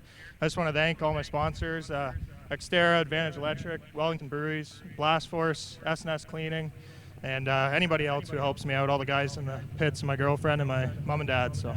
Excellent job. The track looked amazing tonight. What's your thoughts on what sprint cars are going to see coming up next? I think we're going to have a pretty good race. It's an interesting track. It's actually a little bit harder to make a pass on, so it'll be a good race. Congrats, Logan Schwedick. He is your feature winner here in the Middleport Mechanical Thunderstocks, their final feature of the season. We'll turn it back up to you guys to take a couple of photos. We'll get right back here with Kyle Word as he works his way here to Victory Lane. Yeah, Kyle Wirt heading down to Mr. Transmission Victory Lane, and then we'll head into 3 15-lap feature events for the 360 sprint cars. They are over there on the warm-up track, about to get pushed off and ready to go. Kyle Wirt giving Logan Schwedick a little bump there down in Victory Lane.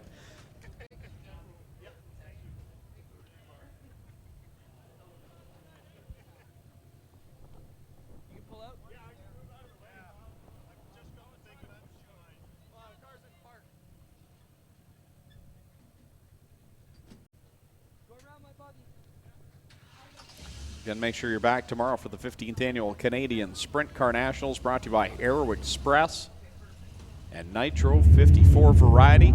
There we see Kyle Wirt walking his car down in place, and he'll meet up with Clinton Jeffrey. Well, Kyle, I think this is like the 5th or 6th time we met here this year, which is a solid run. Tonight, non-points, doesn't mean anything, just a bit of fun and one final kick at the can. What's the story? Your car's for sale, you're searching around. Where are we going to see you in 2020? I don't know. I guess we'll see what the winter months bring, but we're optimistic at this point. Maybe it'll take a year to watch, but who knows? Come on, man. Give me something I can use. What do you want to do? It'd be nice to race a full fender car, but sometimes it's a bit too expensive, so we'll see what we can do. You're always smiling over here, Kyle, even when things don't quite go your way. Would you say you had a good season? Oh, yeah. The last few weeks kind of sucked, but overall this has been amazing from what it came from last year, so pretty happy with it. Who you want to thank, man, for a great year? Definitely got to thank all my sponsors, Eccles Auto Service, Wellington Brewery, Gales Auto Aftermarket, and Junkyard Jordan. They've been helping me out a lot, and the girlfriend, she's here every week, and she hasn't left me yet, so this is going well. Good job. How about it for Kyle Wirt, one of the top drivers here in our HRW Automotive Mini Stock? He will win the final feature here at the Big O Mr. Transmission Victory Lane for the 4 cylinders for this year.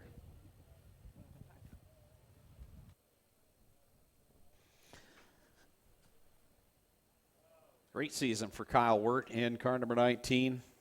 A heartbreak for him that couldn't grab the championship with 6 wins total. Nothing to hang his head about. And hopefully we'll get to see him back soon. That is my favorite fire suit. Oh, by far.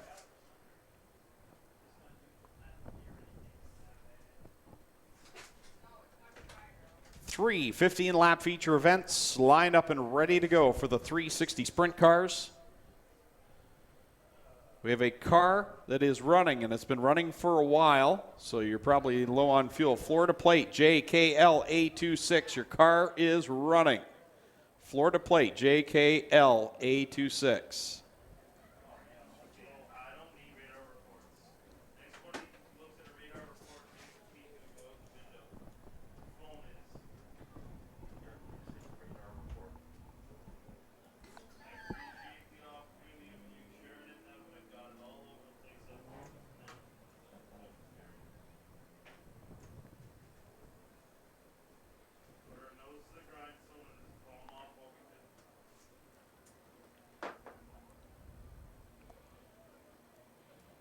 Starting from the pole in feature number 1 for the 360 sprints from Sunbury, Pennsylvania, driving the 55. That'll be Mark Smith.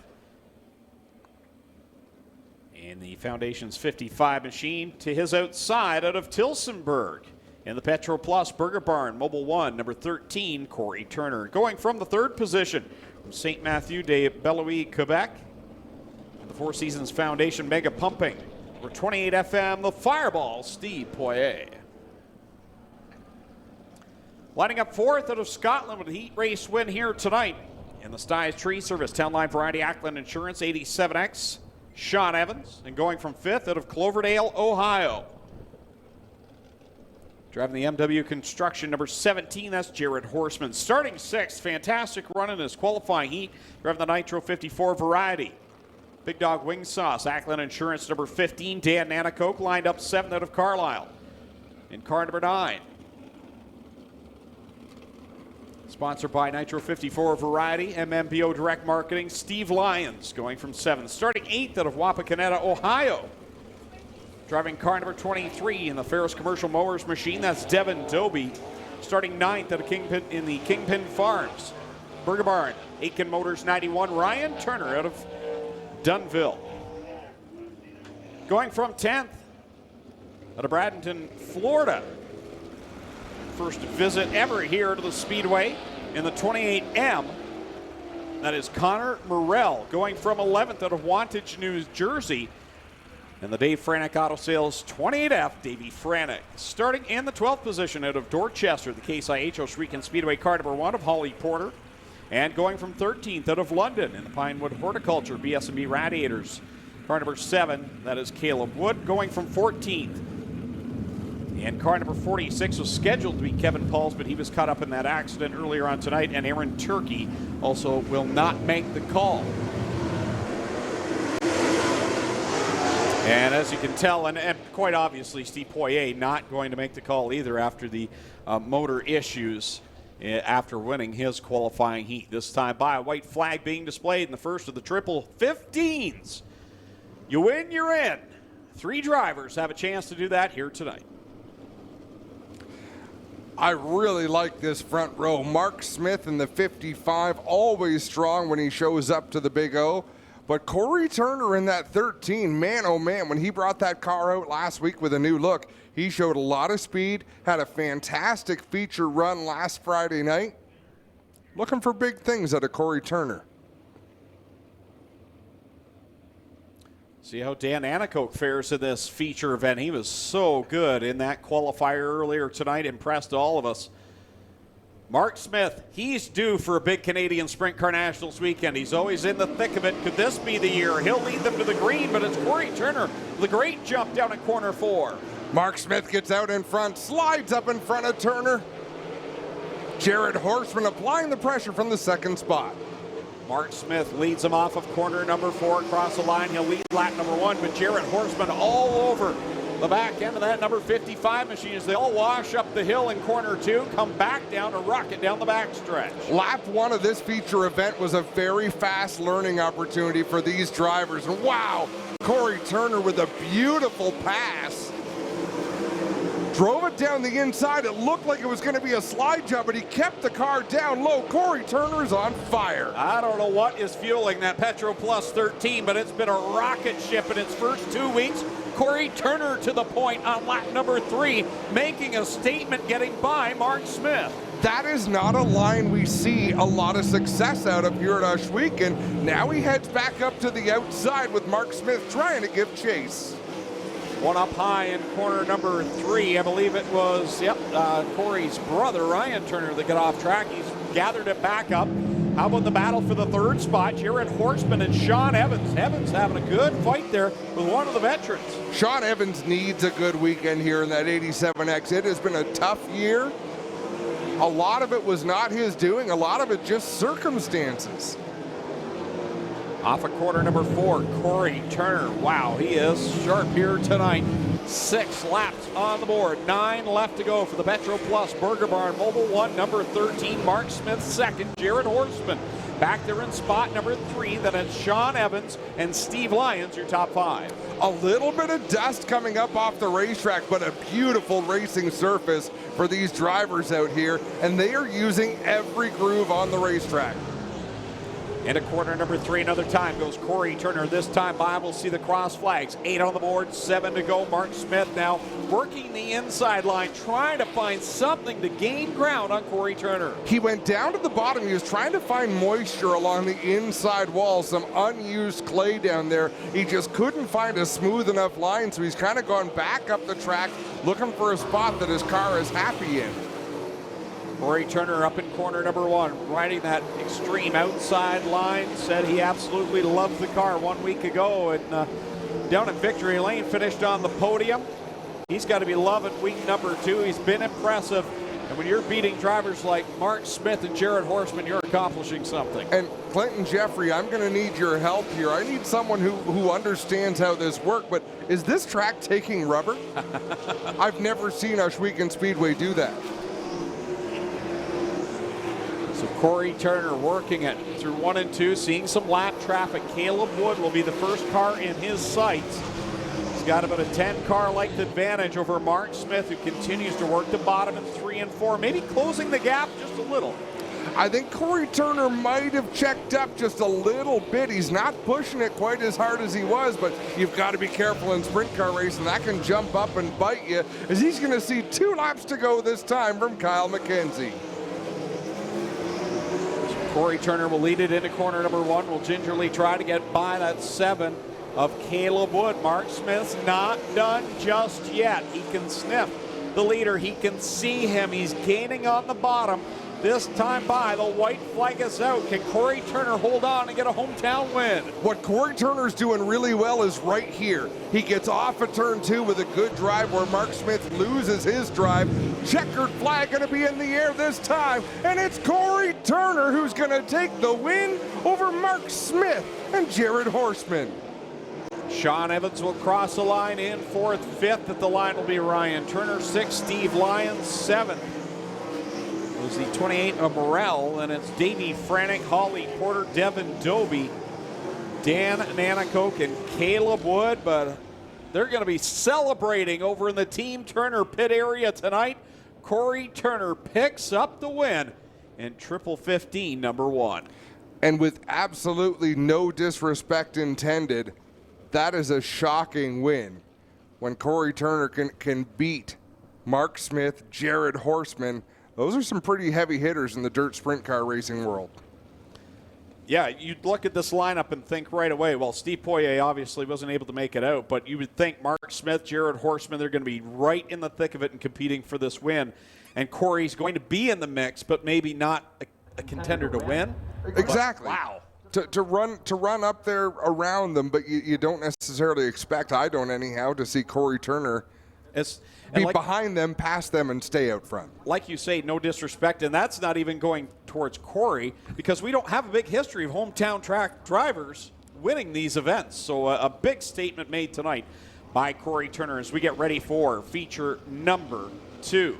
Going from the pole in this one out of Scotland, Ontario, the champion here at the Speedway in the original Traders Energy Sovereign Fusion 47X D-Dubs Dylan Westbrook. Going from second out of Brewerton, New York in the 87 Speed X1 Race Cars 87 Racing Jason Barney. Lining up in position number 3 out of Elida, Ohio. And the Horseman Racing, car number 17M, that'll be Max Stanbaugh. Going from 4th out of Brantford, the CarQuest Auto Parts, Brown Auto Sales, number 10B, downtown, Mitch Brown. Starting in 5th out of Port Colborne, the Galetta Flooring Services 22, Sean Slider. And lining up in position number 6, driving car number 7C, he's out of Port Leyden, New York, in the Tioga Construction Westward Painting, car number 7C is Dylan Swernick. Going from the 7th position, the driver out of Harding, Pennsylvania, the Mechanical Service Company 79, that is Jordan Thomas. And going off 8th, the winner 1 week ago from Texas. In the 15H, the original Traders Energy Town Line Variety 15H, that is Sam Hayford Teep Jr. Going from 9th out of Beamsville in the Parts Source, J&E Recovery. Car number 88H, Josh Hansen. And alongside him, the 10th spot from St. Matthew de Bellevue, Quebec, car number 28. That is Jordan Poirier in the Four Seasons Foundation machine.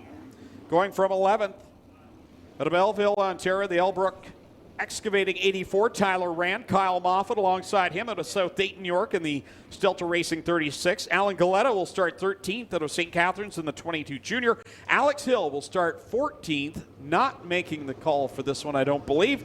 And Scott Burke in the 9B will not make the call either. Green flag is out for Triple 15, number 2.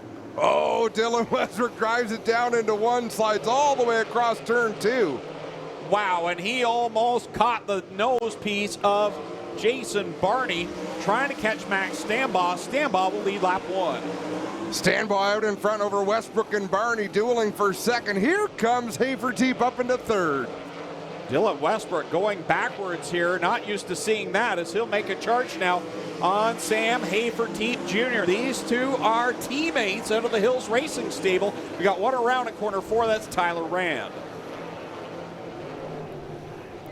Well, and this is where Greg Callan double file restarts might be a good friend to Dylan Westbrook. Yeah, that it will.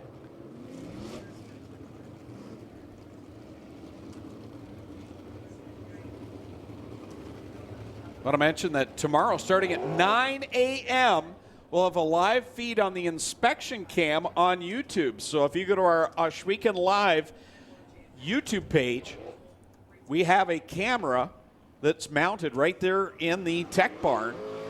And those watching at home can see it right now, where you can see the scales there. That will start at 9 a.m. You can watch the live inspection as it takes place. Great idea. I'll be sleeping. I thought I heard something about you going to the Burger Barn. For 11 a.m. Oh, 11. Bunch of us going to the Burger Barn tomorrow for 11 a.m. I'm going to be there for a few hours because my wife can't make it until 1 o'clock, so I may have breakfast and lunch. Jason Barney And Max Stambaugh will bring us back to the green flag. Sam Haferteep and Dylan Westbrook there, row 2. Mitch Brown, Dylan Swiernick. Row 3, Jordan Poirier and Josh Hansen back in row 4. Jordan Thomas, Alan Galetta back in row 5.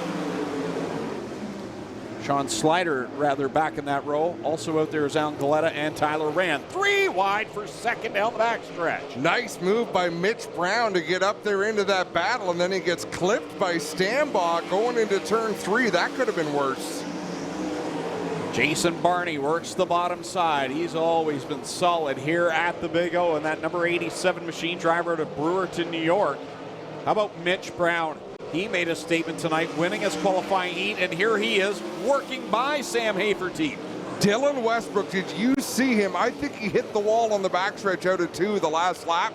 Did a beautiful job not to completely destroy that car, as we've got Galetta around. And no, that's not Galetta. Is that Rand again? Who is that? No, it's either Galetta or Sean Slider. Oh, they're both in this race. I'm sorry. It's Sean Galetta. Alan Galetta around there. In corner number 2, Sean Slider also out there in the team car.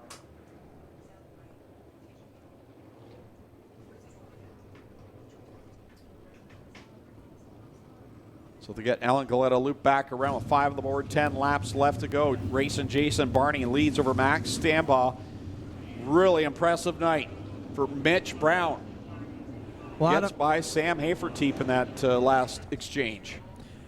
Adam asked if it track was taking rubber. I don't think in the history of this place it's ever taken rubber. I just think it's blacking up on us now, getting a little bit slicker, and up over the cushion there, that outside lane is the best clay up there right now, and they can really dig in it. There is a little bit on the bottom, but the middle's starting to black it up, and this is classic Canadian Sprint Car Nationals track conditions here, setting up for a fantastic tomorrow, guys. And big shout out to the track crew.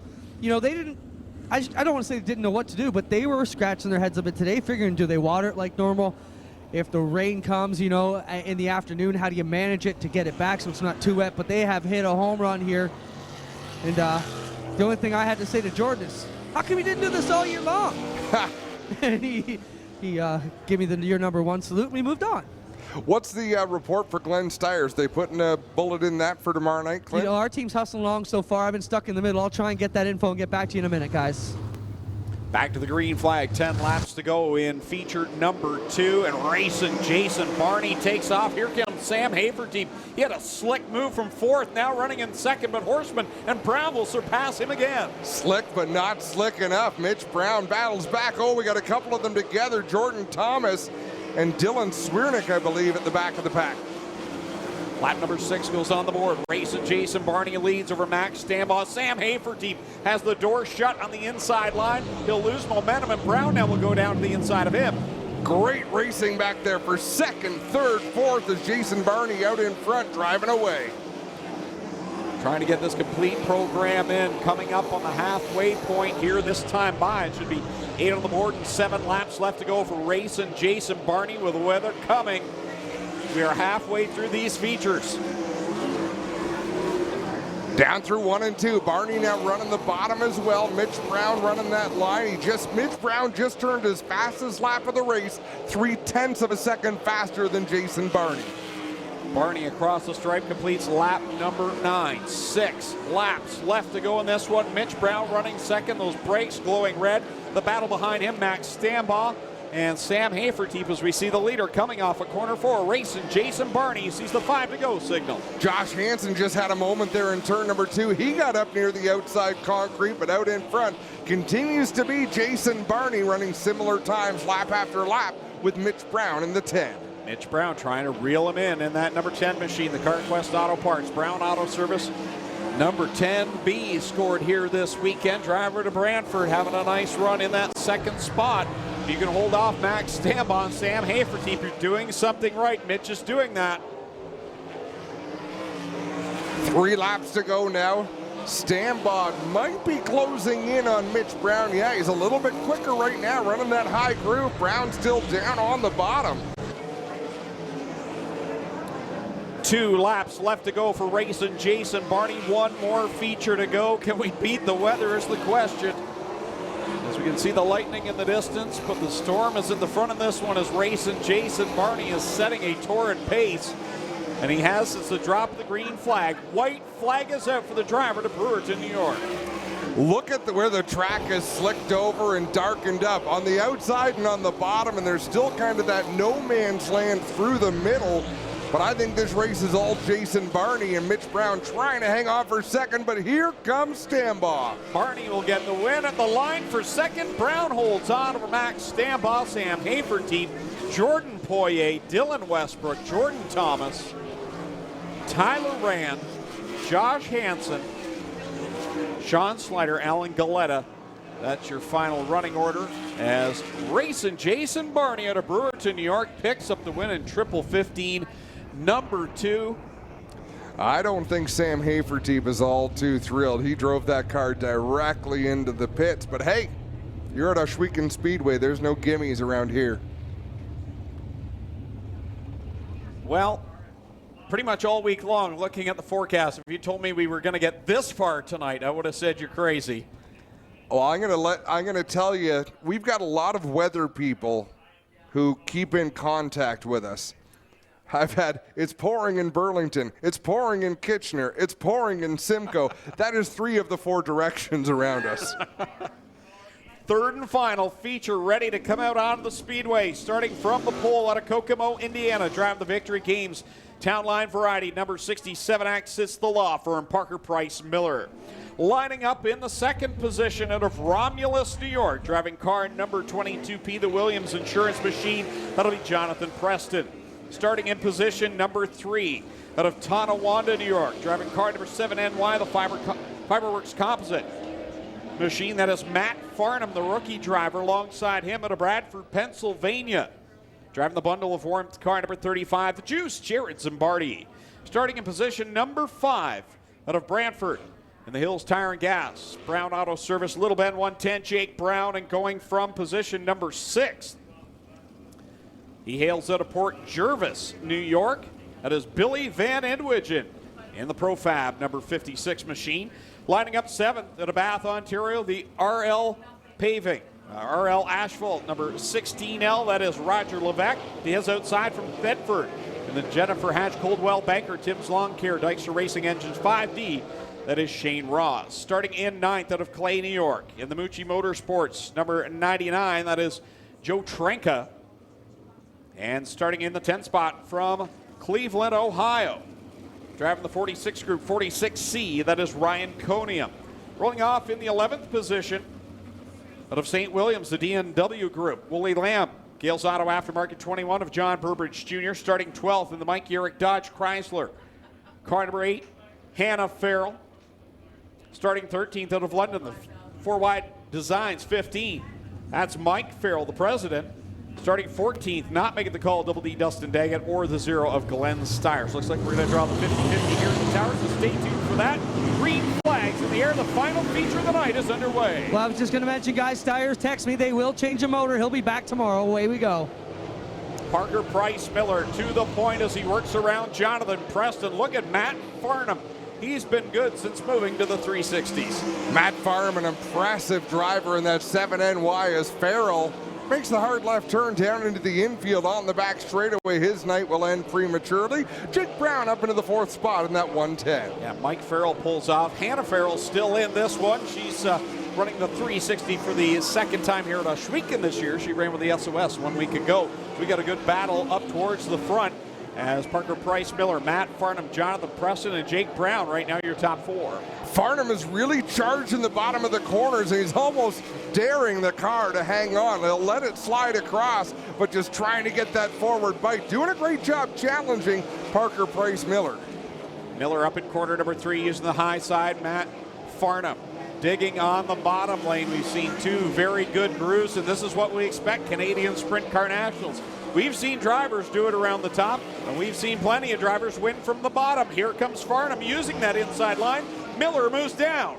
Yeah, Parker Price Miller tries to defend, runs him down a little bit lower. Matt Farnham, oh no you don't. He takes the lead. We've seen some big surprises here tonight, Adam, to say the least. Some drivers that we would expect to walk away have not been even in contention, and some other drivers have gotten by some pretty big names. Matt Farnham, that's a great line he's running to take the lead. Parker Price Miller is keeping pace. Where's Scott Kruder tonight?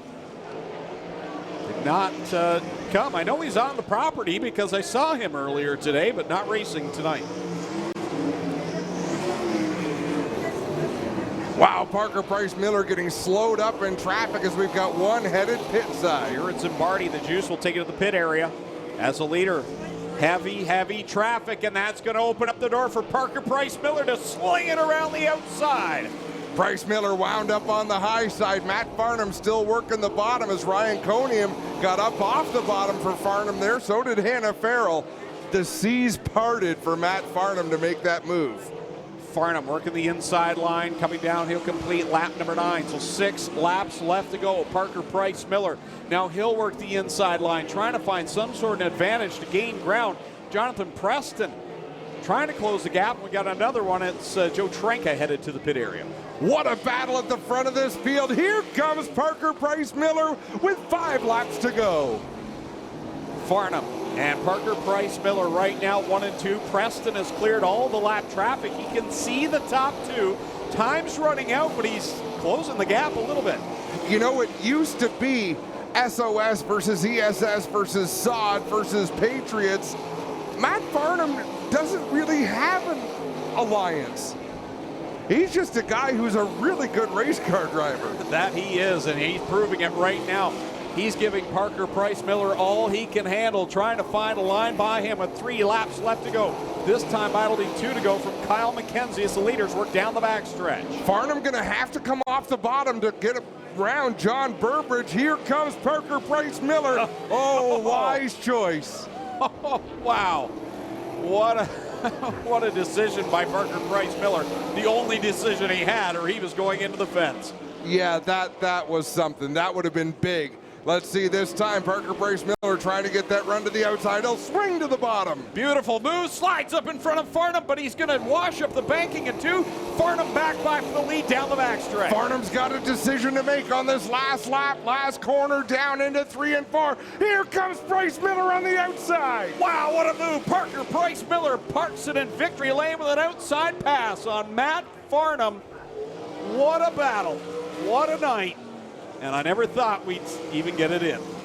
You know, as great a race as that was, Matt Farnham just got a fantastic education on how tomorrow night might go. I mean, he'll be disappointed that he is not locked into tomorrow's race, but you've got to think he learned a great deal. And folks, pull out your 50-50 tickets. Yeah, get those 50-50 tickets out as Lone Wolf Fireworks lights up the sky, the official firework provider of Ohsweken Speedway, celebrating the big win here tonight by Parker Price Miller.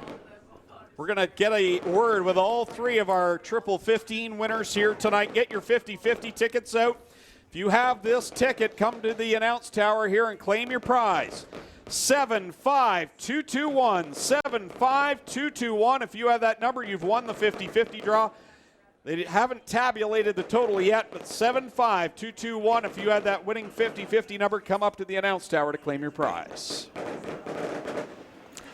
Lone Wolf Fireworks putting on a big display here, as they do each and every Friday night. Mother Nature put on quite a fireworks show over the last hour or so. Thank you so much, race fans, for coming to be a part of our program here tonight. The weather forecast promised us we were not going to get this in, but you guys came anyhow, and we appreciate you very, very much. Clinton Jeffrey is in victory lane.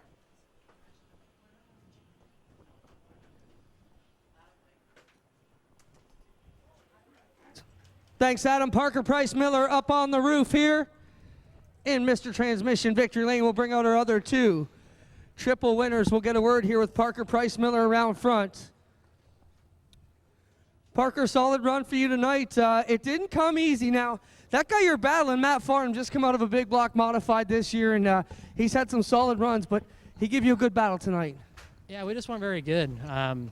Been trying a few things, and the track's a little bit different than usual, but it's still racy. Just got to fine tune, and we'll be okay come tomorrow. But yeah, he was good, man. When it came to lap traffic, I think he probably would have won, but just racing here as much, and knowing the track and knowing the cars, I kind of had an advantage. But it's good we got the race tonight, just because it's so much different, and we're not as good as we were last year. So we'll take what we learned tonight, and we'll fine tune.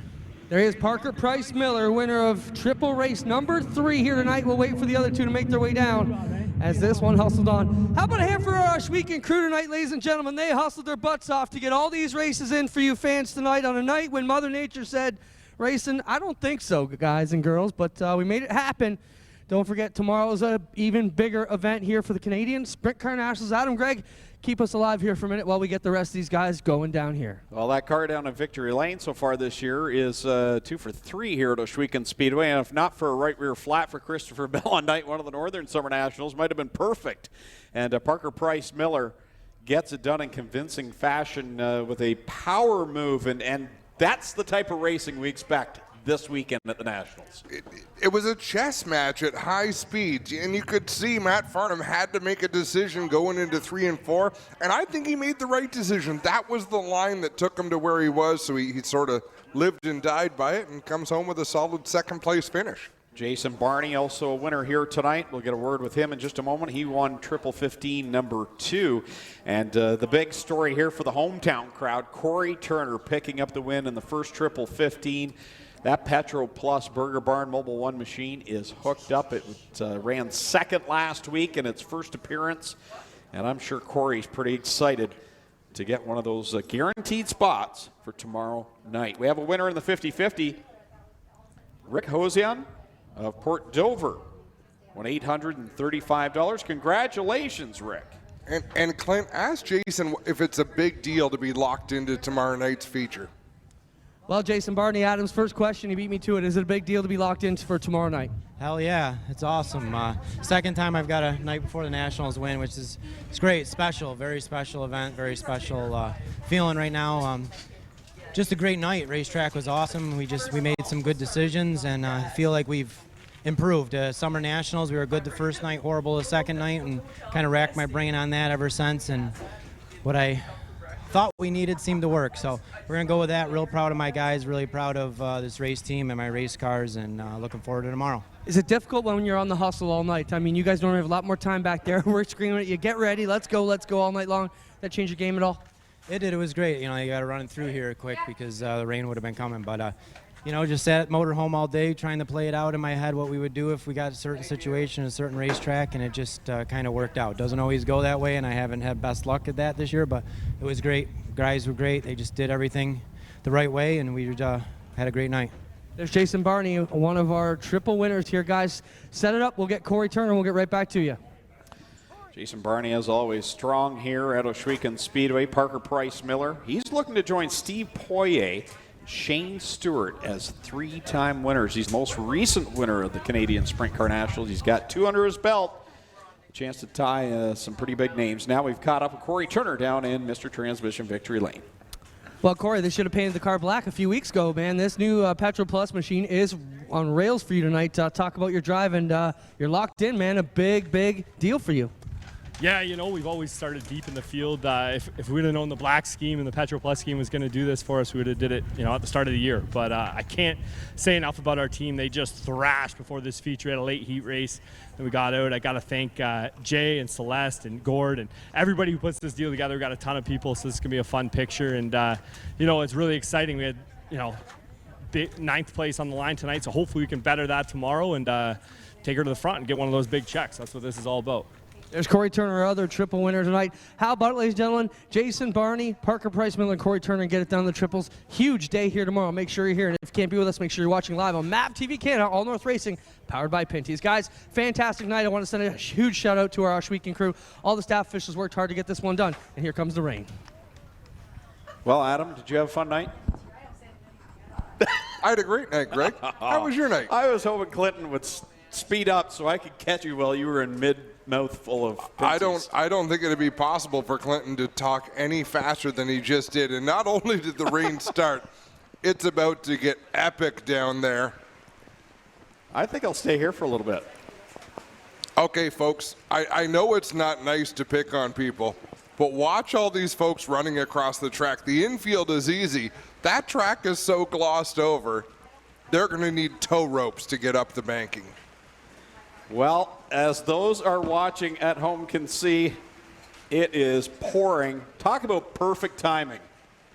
Perfect timing. Got all three features in and wrapped up before 9:30. Want to thank everyone that joined us here live in person. Please be safe going home tonight. You can't shut off yet. Look, we got to call the race up the banking.